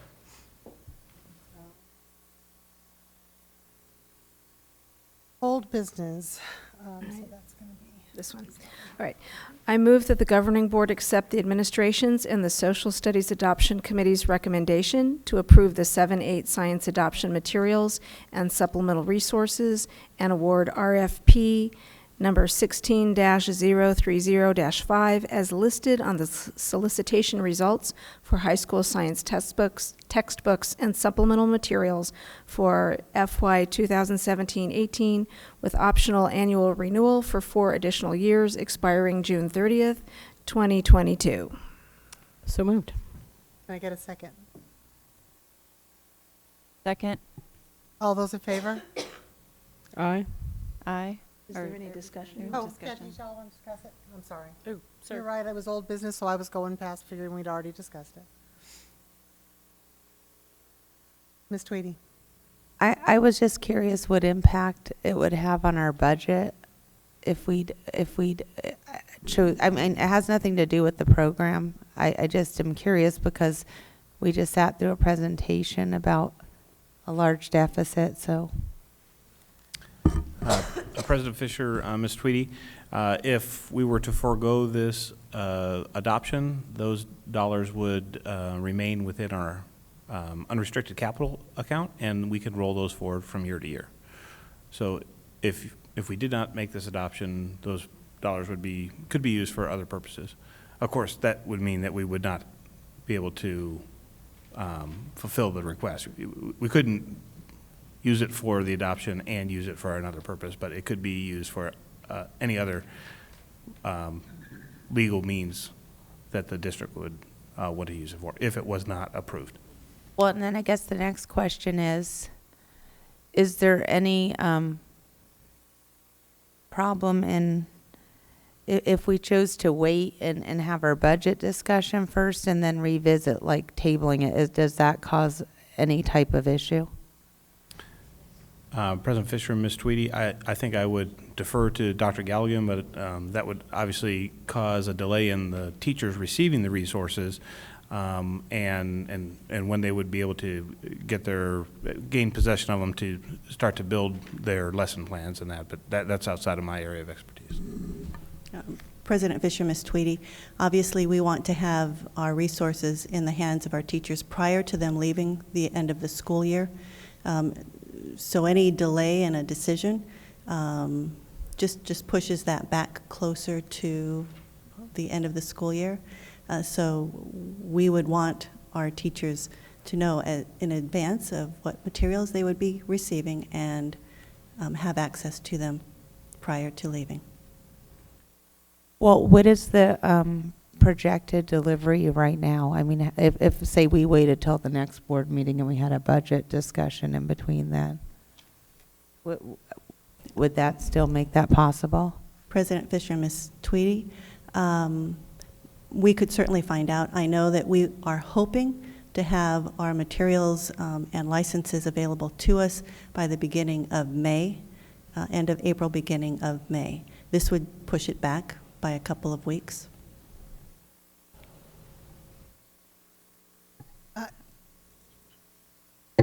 I'm not trying to contradict you, but having done a curriculum adoption every year for the last 2 years in Phoenix Union, I think you're being very generous. I really think it would have a significant impact. Getting it in is significant. You can have many issues all along the way. I guess my question would be more so, what impact would be to our teachers? I guess the fact that it's science is a little closer to me. All my PLCs for the last few months have been with the science teachers. And they share with me regularly how they just wish they had some good curriculum. So what would be the impact of us not having it by the end of the year? Because I don't think it would be a couple weeks. I think if we don't start moving forward, it could be a month into the new year, or scrambling it in June. President Fisher, that could very well be. We know that for our high school teachers, they prefer to work and plan, as do all teachers, over the summer. But for our high school teachers, that is their time, and a delay in curricular resources means that we push it up toward the start of the school year, end of July and August, which is already a tumultuous time. So I think the level of stress that would possibly put on our teachers in an already beginning of the year fun time, it just is difficult. The other thing to note is many of our resources also are going to be loaded onto our Canvas system and our online systems, and so there are things that we have to accomplish with the vendor as well as our IS&T department and our systems to make sure everything meshes and works well together prior to opening for kids. So I would just say that we are already delayed. We had hoped to have this to you in January, and pushing it now into March just pushes that whole timeline further back. Ms. Fisher, I might also add, we're talking about science here. We're not talking about CTE or electives. This is core content. If you think about priority things that you put in the hands of teachers, this is one of them. I strongly recommend that you don't delay this decision based on a budget conversation that has to happen. It's very difficult for us to even put any kind of textbooks on the list to delay, because you all know how old some of our books are. So it's hard to do that when they're not core curriculum materials. I would say delaying this in hopes that the budget is going to reveal something new or different to us would not be in the district's best interest. And I don't believe it would be in the students' best interest either. Ms. O'Brien, you had a comment? I was just hoping you could refresh my memory on, I think we discussed this 2 weeks ago, but how old our current materials are for some. I realize it's going to be different, but. Give me one moment, I have it right here. Our last science materials were adopted in 2008, 2009. So we are looking at 9 years now. Thank you so much. Any other questions, comments? All those in favor? Aye. Aye. Aye. Aye. Aye. Thank you. Okay.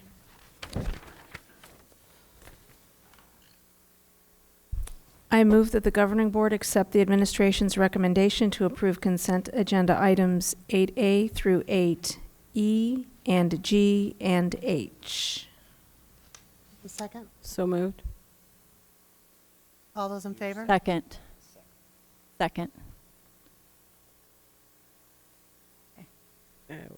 All those in favor? Aye. Aye. Aye. Yes. What do we read? The agenda item for For which one? E. The one that we removed. For, The one you have. okay, which one do you want me to The read? authorized signers. Okay. No, take that out. Not that one.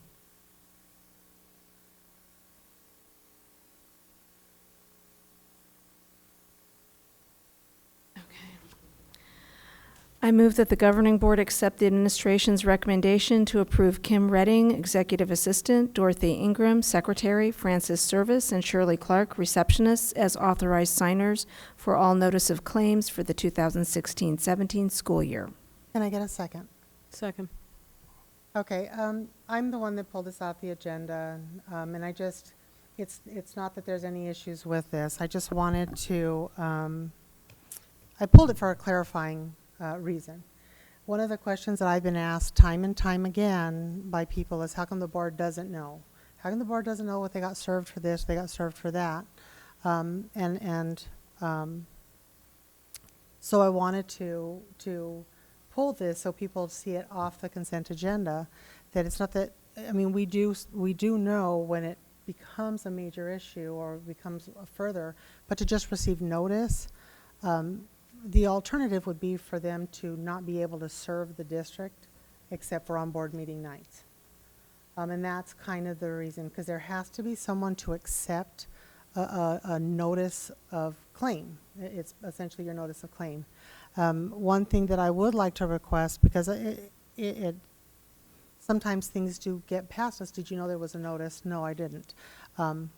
Because there's really not a reason for us to be told otherwise, but it would be nice to.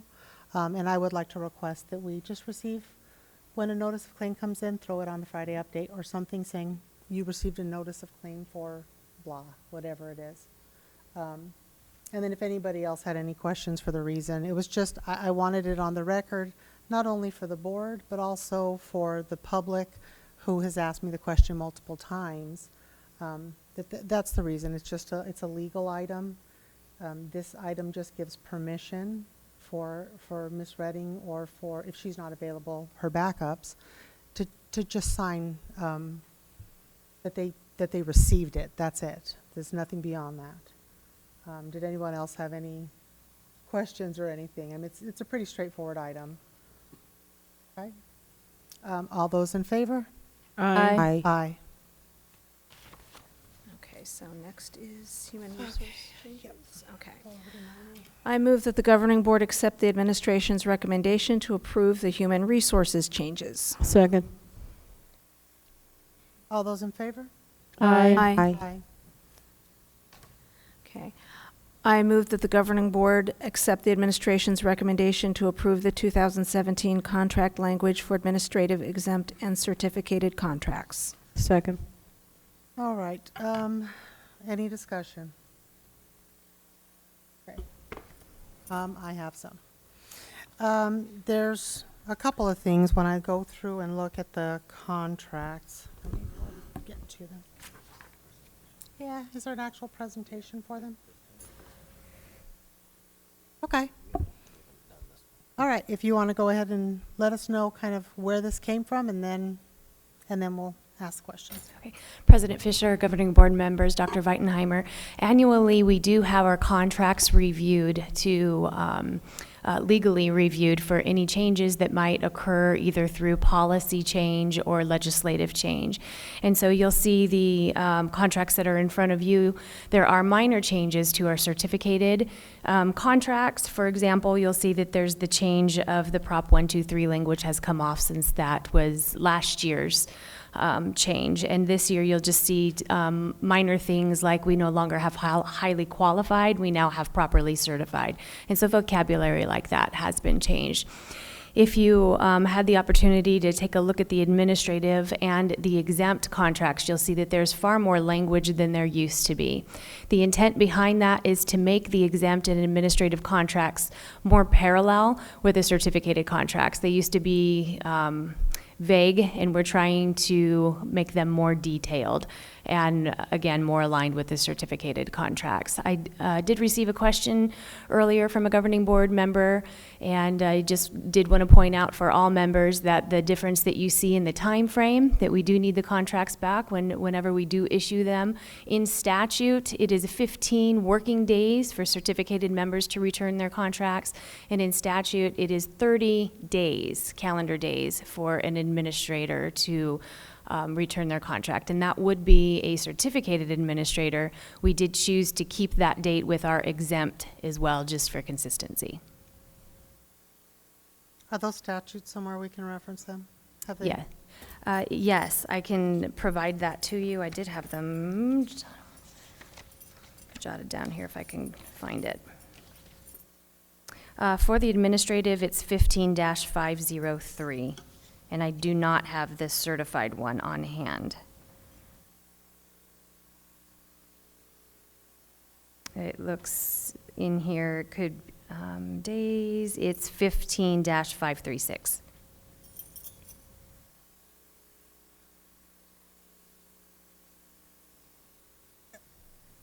Can you tell me who reviewed these contracts? Yes, we did have Gus Rosenfeld. Jennifer McClellan reviewed these contracts. She has, to my knowledge, reviewed our contracts for many years. Okay. Because I know I personally do not trust Gus Rosenfeld on matters of this nature. And I am highly concerned that it has not been reviewed by either Cantelme Brown or one of the other attorneys who is for human resource adjustments. I also have some concern as I look through some of the language where, looking at some of the expectations have been changed where, this is a contract with the board, but the board's been removed in some areas. I have other concerns regarding the language in the contract. And if we were able to have it put onto the next agenda so that we have the opportunity to have an attorney review it, how is that going to affect the issuance?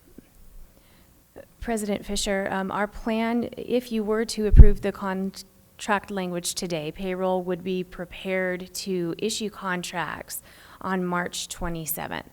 And the reason being because we are putting renewals in front of you on March 14th, which is the next governing board meeting. If you did choose to wait until March 14th to bring this back, then we would, payroll stated that they would also be prepared to issue contracts on March 27th. So is there a so if we just had we could have a secondary review. Okay. That would be my preference. I don't know how any other board member feels. I know that my current concern may not be shared with everyone. Ms. Tweedy. Okay, so I was at a board meeting, it was before I was on the board, and there was a vote to use Cantelme, right? Or was that, what, did you guys There was. vote We to had use selected to use Cantelme Brown for these type of matters. So what's the procedure, and I haven't seen it come back, at least not that I'm aware of, so what's the procedure for deciding what attorney to use? In reference to contracts, we try to remain as consistent as possible. So if an attorney or if a law firm was used on a matter before, we use that, unless directed otherwise, we use that firm again the following year in the following instance. And we do only use the firms that are associated with our department. And this is a new contract. It is a modification of a long-standing contract, Ms. Fisher. Well, it is, but it's a new contract It would be the matter of not starting over with a new attorney on a matter that an attorney had been working on. That, my understanding, I'll just, Right. I'll go right to it. My understanding, whenever an objection was raised by current and previous board members about representation, that when we had started a project with an attorney, that we were to continue that because that was the most financially beneficial to the district. We wouldn't be starting over. That was my understanding. If I misunderstood that, this would be an example of that. This is a contract that was prepared and has been regularly amended by this law firm. It's not personal to me, but if you want another attorney to take a look at it, all you have to do is to direct that as a governing board, and we will do that. My concern is, I will say contracts are drafted by attorneys all the time, and law firms are changed, and then the next law firm takes that contract, reviews it, and makes changes. It's not, you're not starting over from scratch because you use the new existing attorney. Kind of like you don't start over having never been audited because you change an audit firm. That's not the case. So I don't see it the same. I'm not comfortable with it as it sits. That does not mean that is board-wide. That is one individual. Ms. Ordway.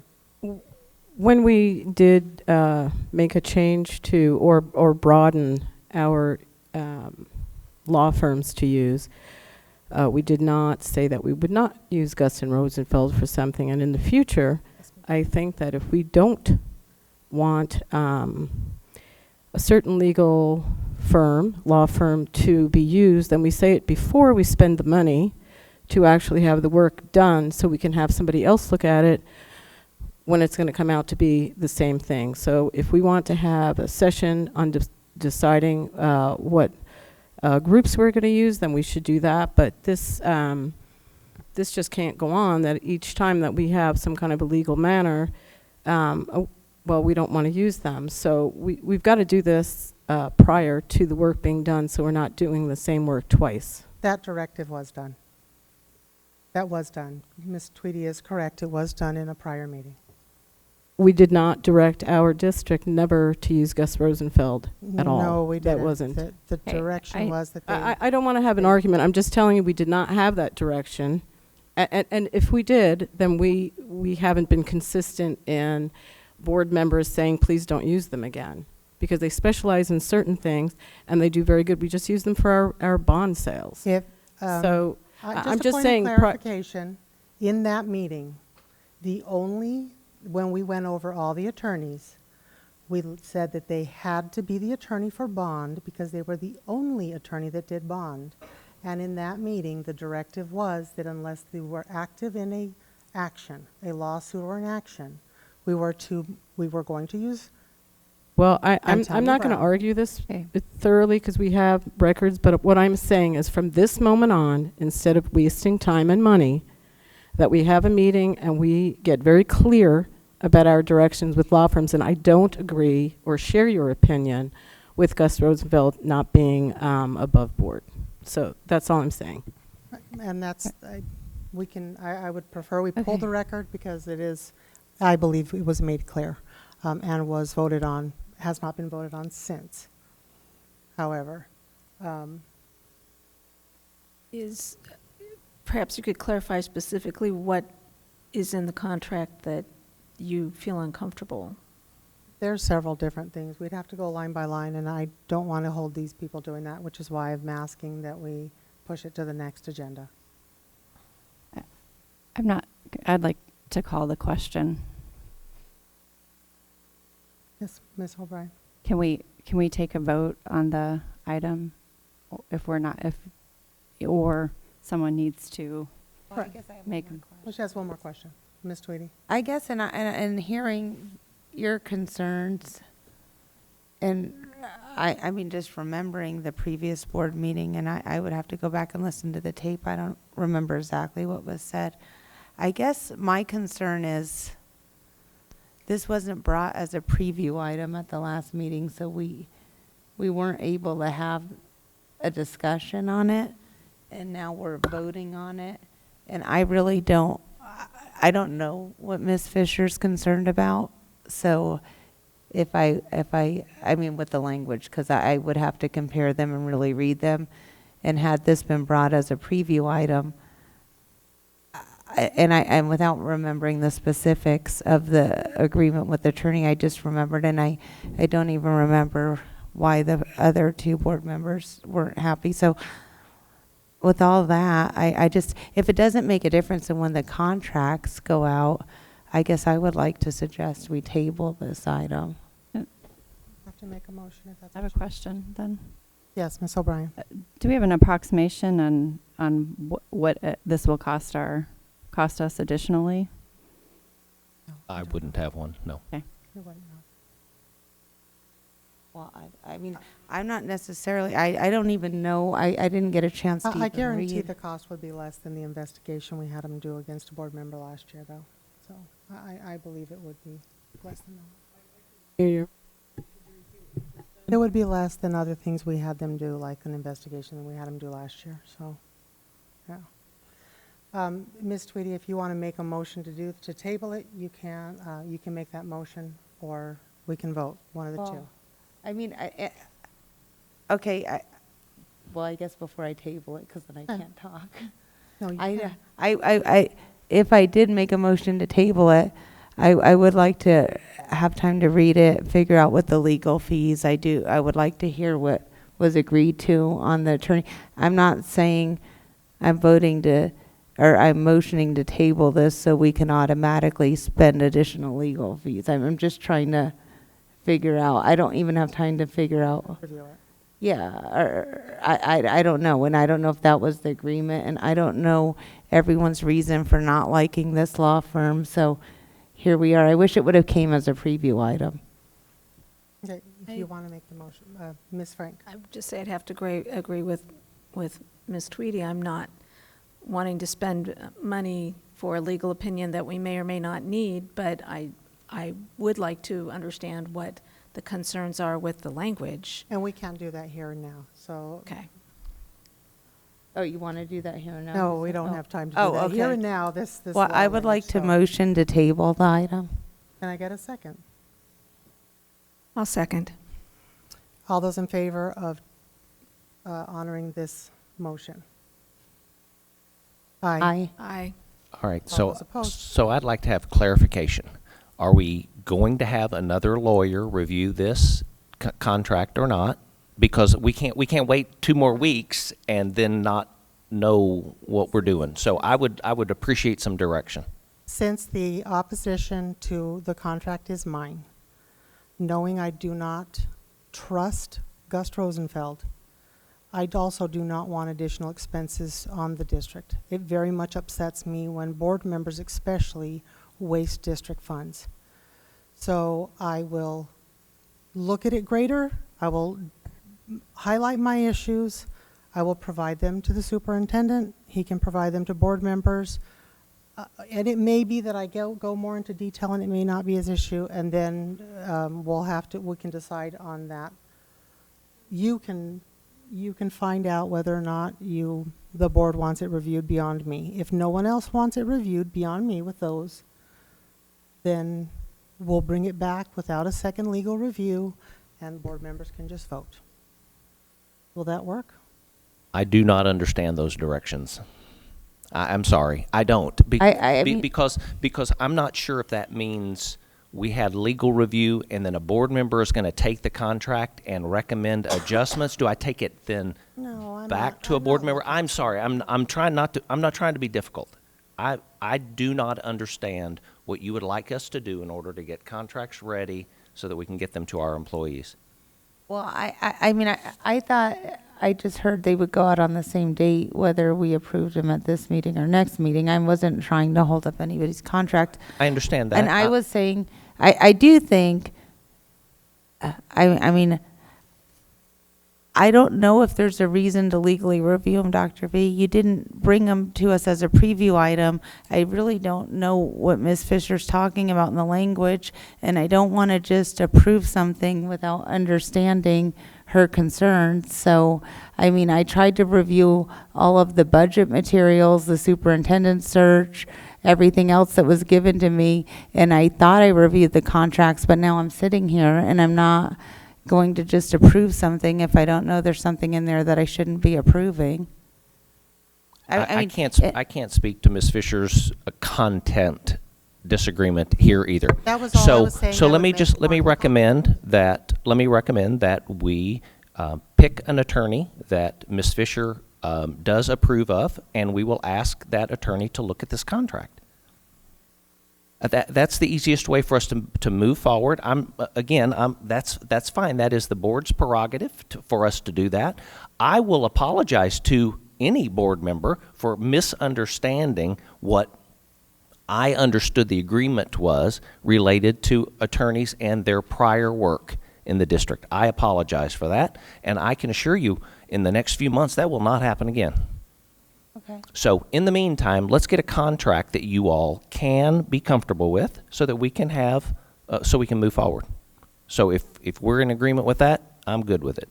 And just then, you know, if we're going to have to vote on something, bringing it as a preview item if we can. Cause I would certainly honor that. It was it has always been a timely issue for us. It wasn't until just this afternoon that I understood that payroll could still make the same date with 2 weeks later. I understood that to be later. It was timely, and so there wasn't a preview on the contract changes, and so I apologize for that as well.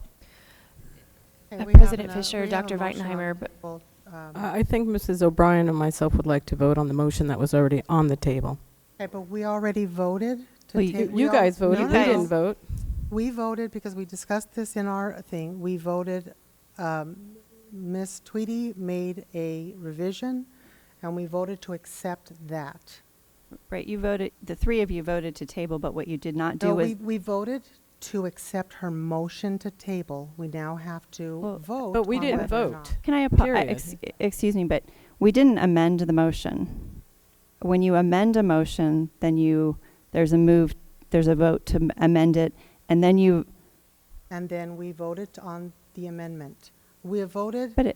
no, wait, you're not voting. That was on the amendment. So the current. But it's not an amendment. We're just tabling it. You're voting to table it till the March whatever meeting, so it's not a second vote. All we're saying is we didn't get to vote yay. We didn't get to vote nay. You didn't call for a nay vote. Yeah, I did. No, but you then didn't. we had other people. So okay, vote on the motion To table. Change the agenda item to table, because she just did a re-motion. Could you please read the motion that's on that we're voting on right now? I'd like to hear it. Can you go? That would in be there awesome. again? I'd like Yes, some read it back. clarification.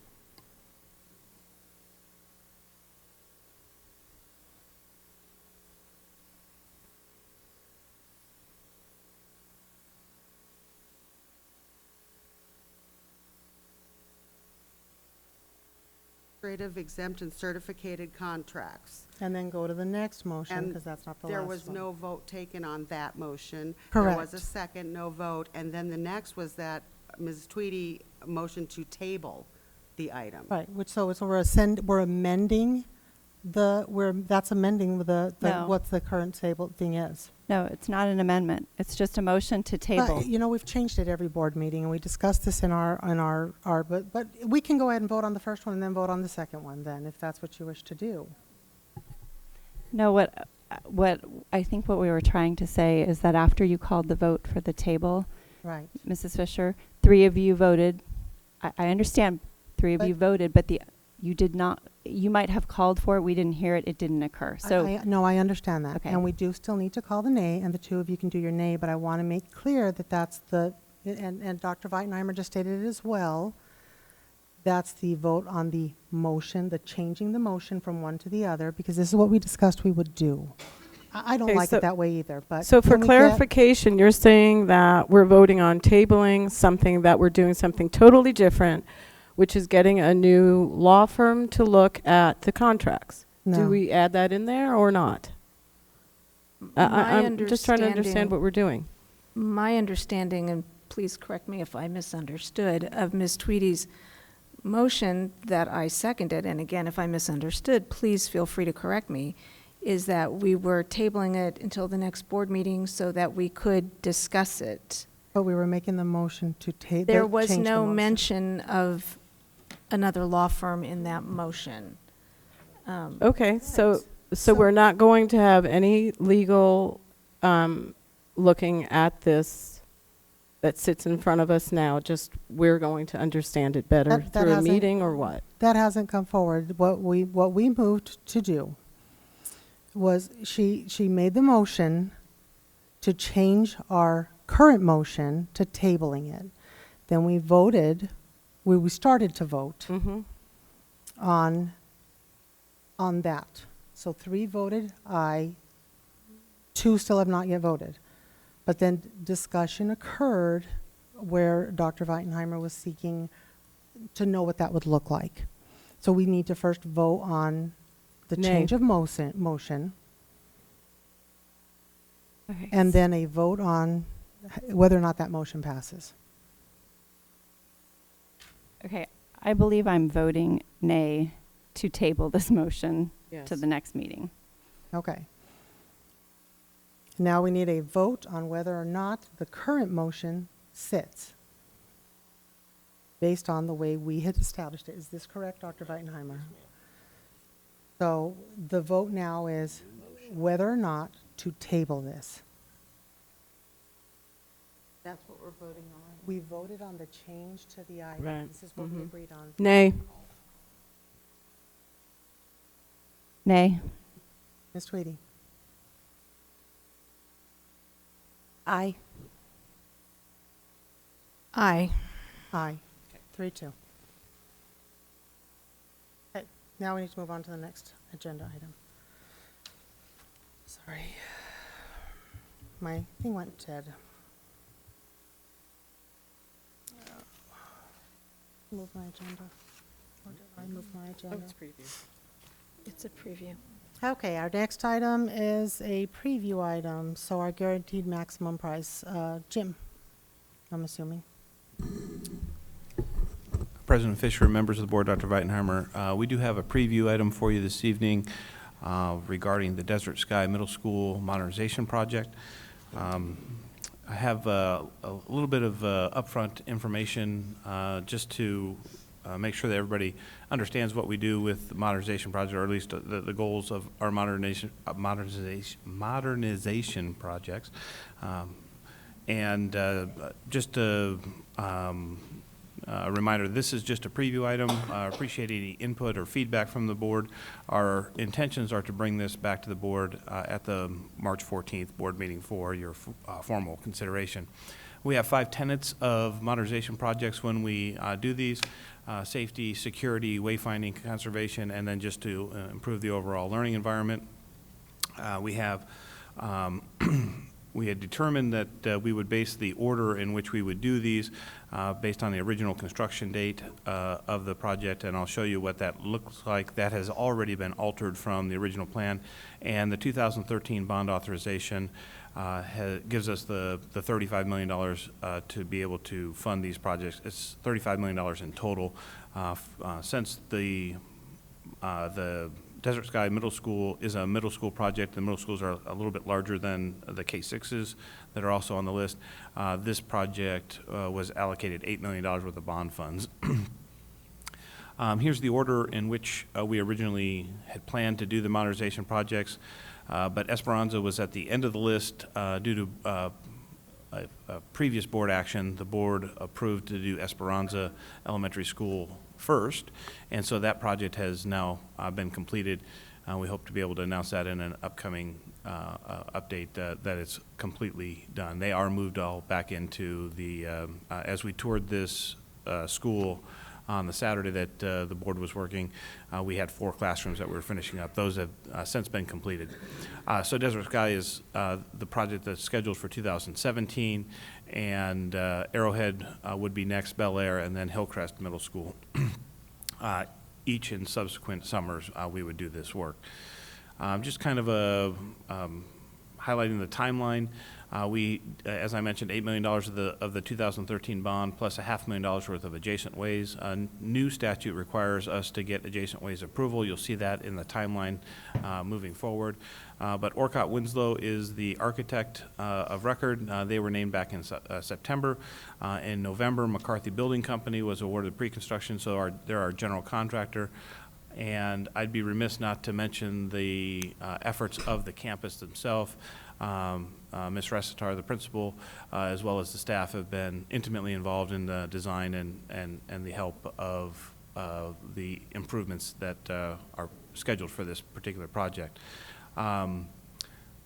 Tomorrow, I will be at the School Facilities Board to get their approval for the adjacent ways portion of the project. I did receive late this afternoon notification that the staff is recommending approval of our adjacent ways budget, so we're hoping that that goes without any hiccups. And then, again, the guaranteed maximum price, or GMP, would be brought to the board formally on March 14th.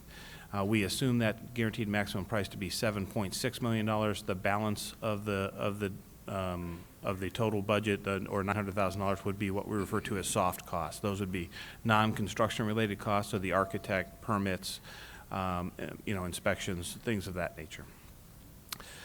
We are on a pretty tight time schedule. If it's approved on the 14th, the next week is spring break.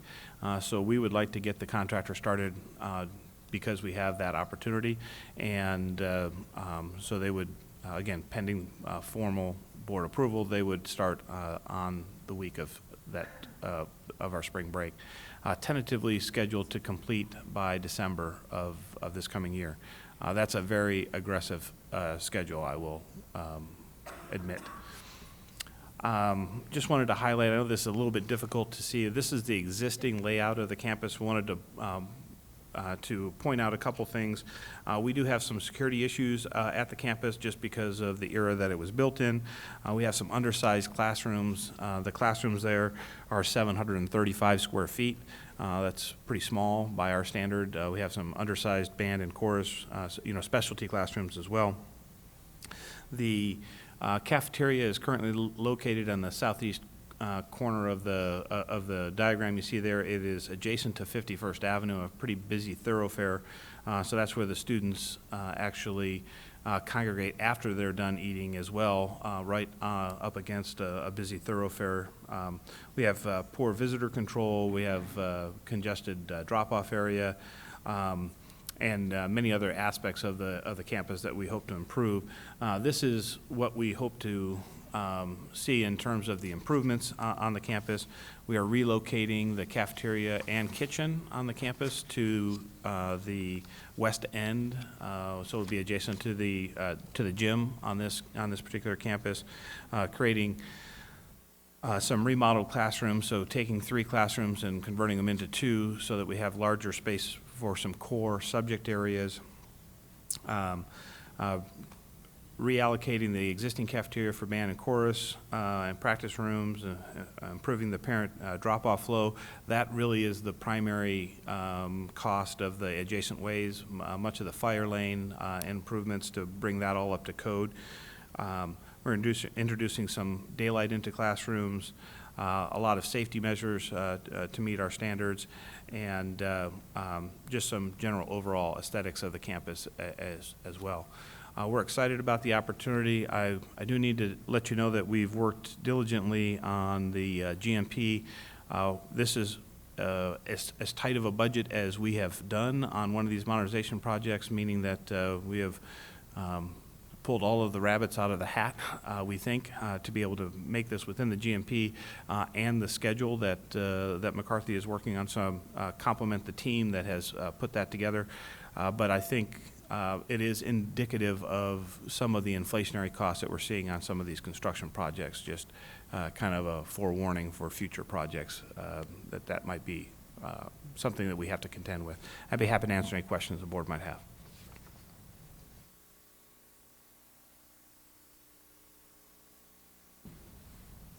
I just have to tell you, just looking at the 2 campuses, because I've had a student at that school before, they're going to love it.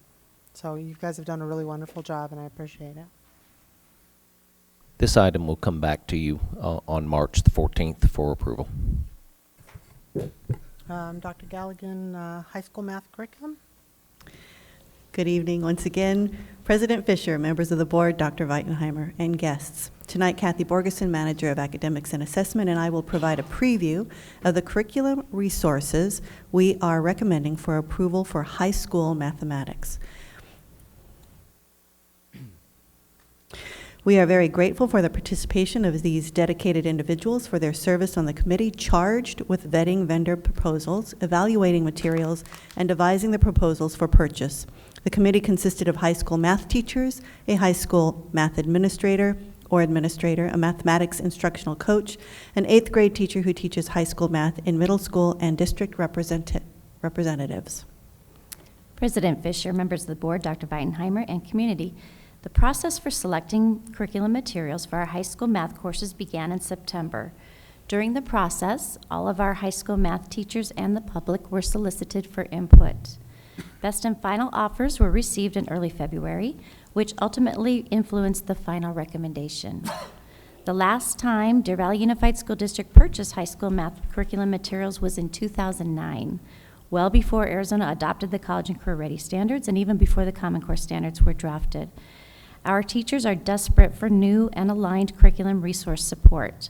The Math Curriculum Materials Committee determined the priorities for selection of products. Materials for the core math courses of Algebra 1-2, Geometry, Algebra 3-4 were the top priority. These are the courses that are assessed by the Arizona Merit Assessment. Alignment to the standards, digital learning environment, since our high schools are tech-rich, some level of support for fourth-year courses, and budget were the other areas of focus. The committee's first choice for the core courses came in over budget. The Houghton Mifflin Harcourt AGA Digital Package series was the committee's alternative proposal.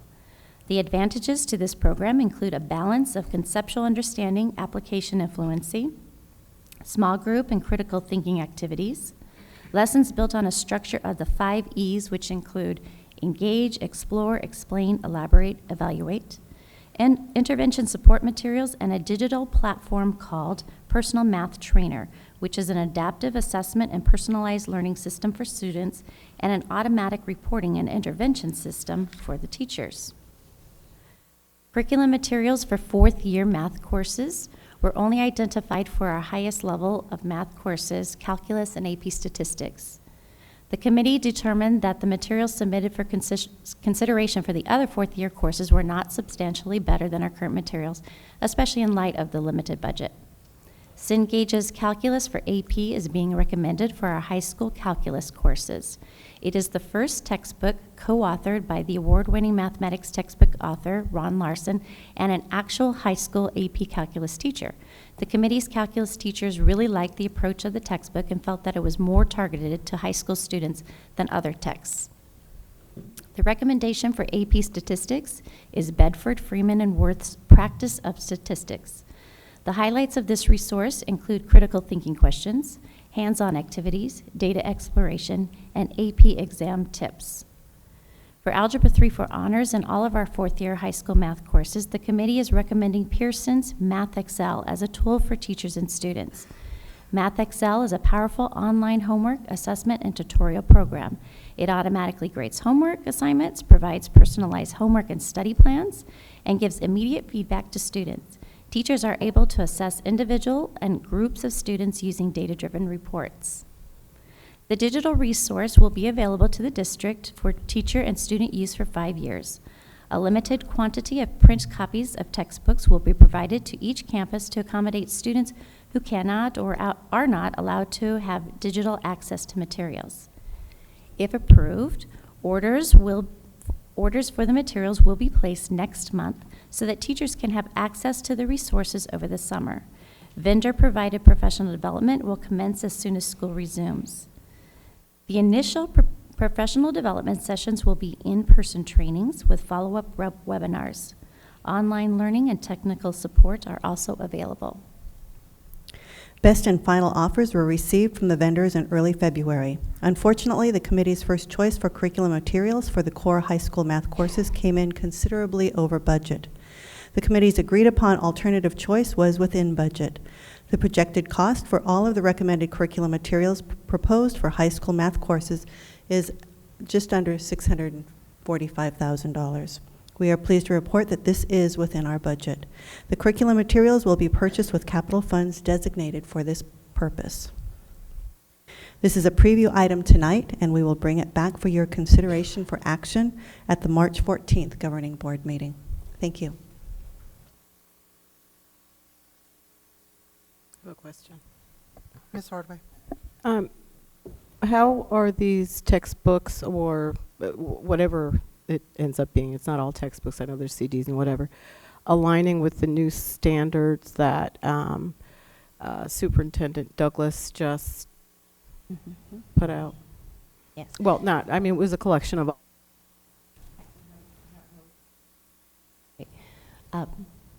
President Fisher and Ms. Ordway, the team looked at that very closely. Alignment to the standards was very important, and we did have the revised standards were out when the committee was meeting. There are a few standards that the resources do not totally meet, and that's really a product of Arizona standards not being quite the same as many of the national standards. But those few topics we can accommodate through other resources that we have.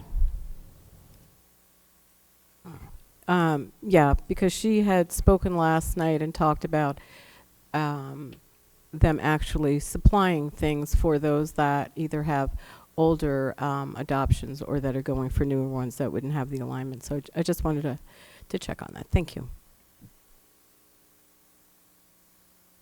Ms. O'Brien. What was the budget, the total budget? You said it came under budget, but how much money had we allocated for this line item? President Fisher, Ms. O'Brien, it was just under $1 million. Okay, thank you. You're welcome. I don't see any other questions. Thank you very much for the presentation. I appreciate it. We have 2 speakers tonight. We have Jerry Dobbs and Maria Leyva. So if you can kind of come on up and... All right. The board invites public comment on the district's business in general and on any agenda item in specific. All speakers must observe the rules of decorum.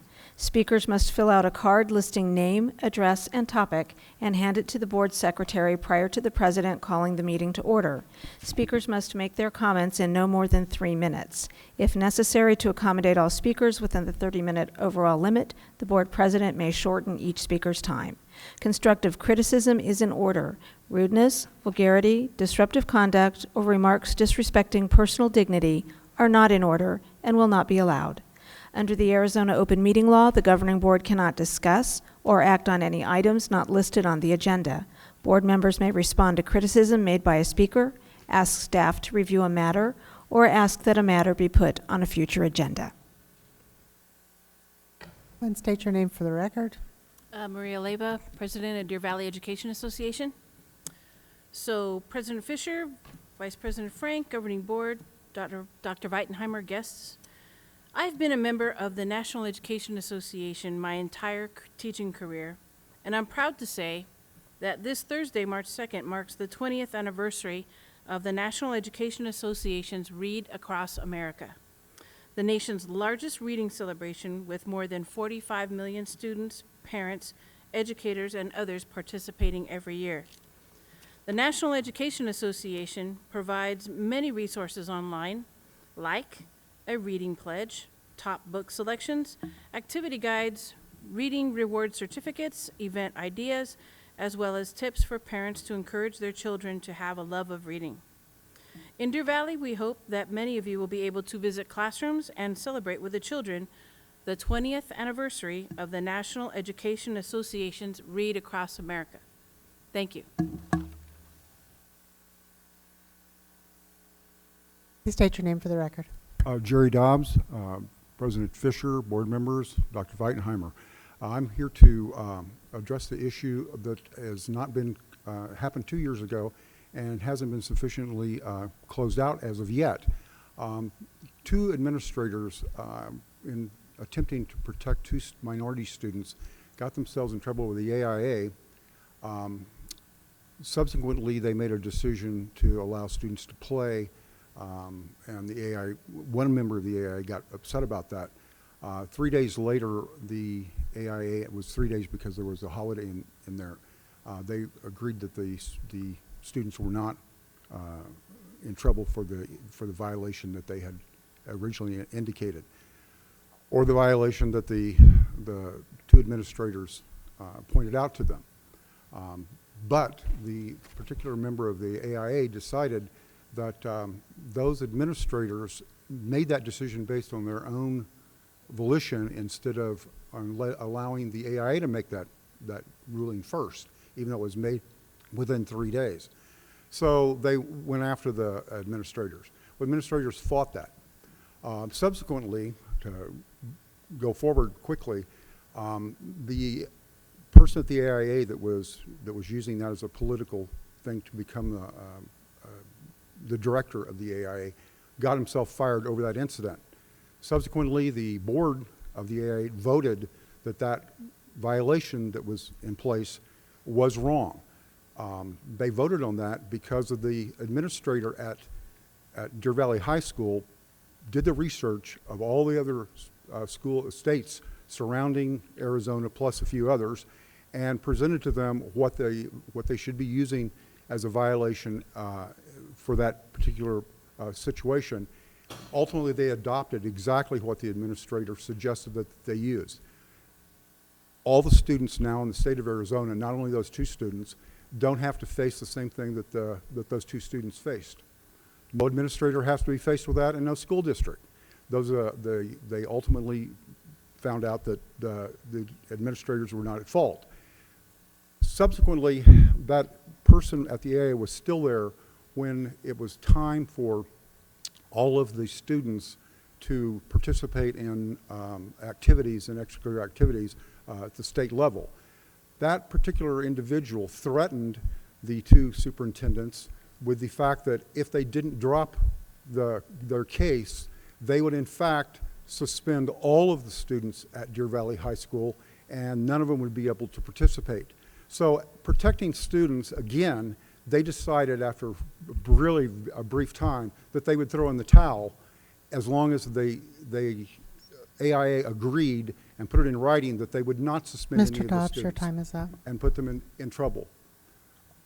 I'm Real not sure quickly, why the alarm didn't go off. I would like the superintendent to complete the obligation of what was agreed to in the thing when the superintendent agreed that the administrators did nothing wrong, and the superintendent would Mr. put in Dobbs, the media your time is up. that was in fact You can come back at another meeting and continue, in but fact your what time needed is to be up done. in The this meeting. superintendent is going to be leaving, and this board should instruct the superintendent to complete that action so that it's still pending and hanging. And I would appreciate the board to do that. Thank you for coming and speaking. Thank you can very come much back for your again. time. Okay. Future meetings are posted. Can I get a motion to adjourn the meeting? So moved. Can I get a second? Second. All those in favor? Aye. Aye.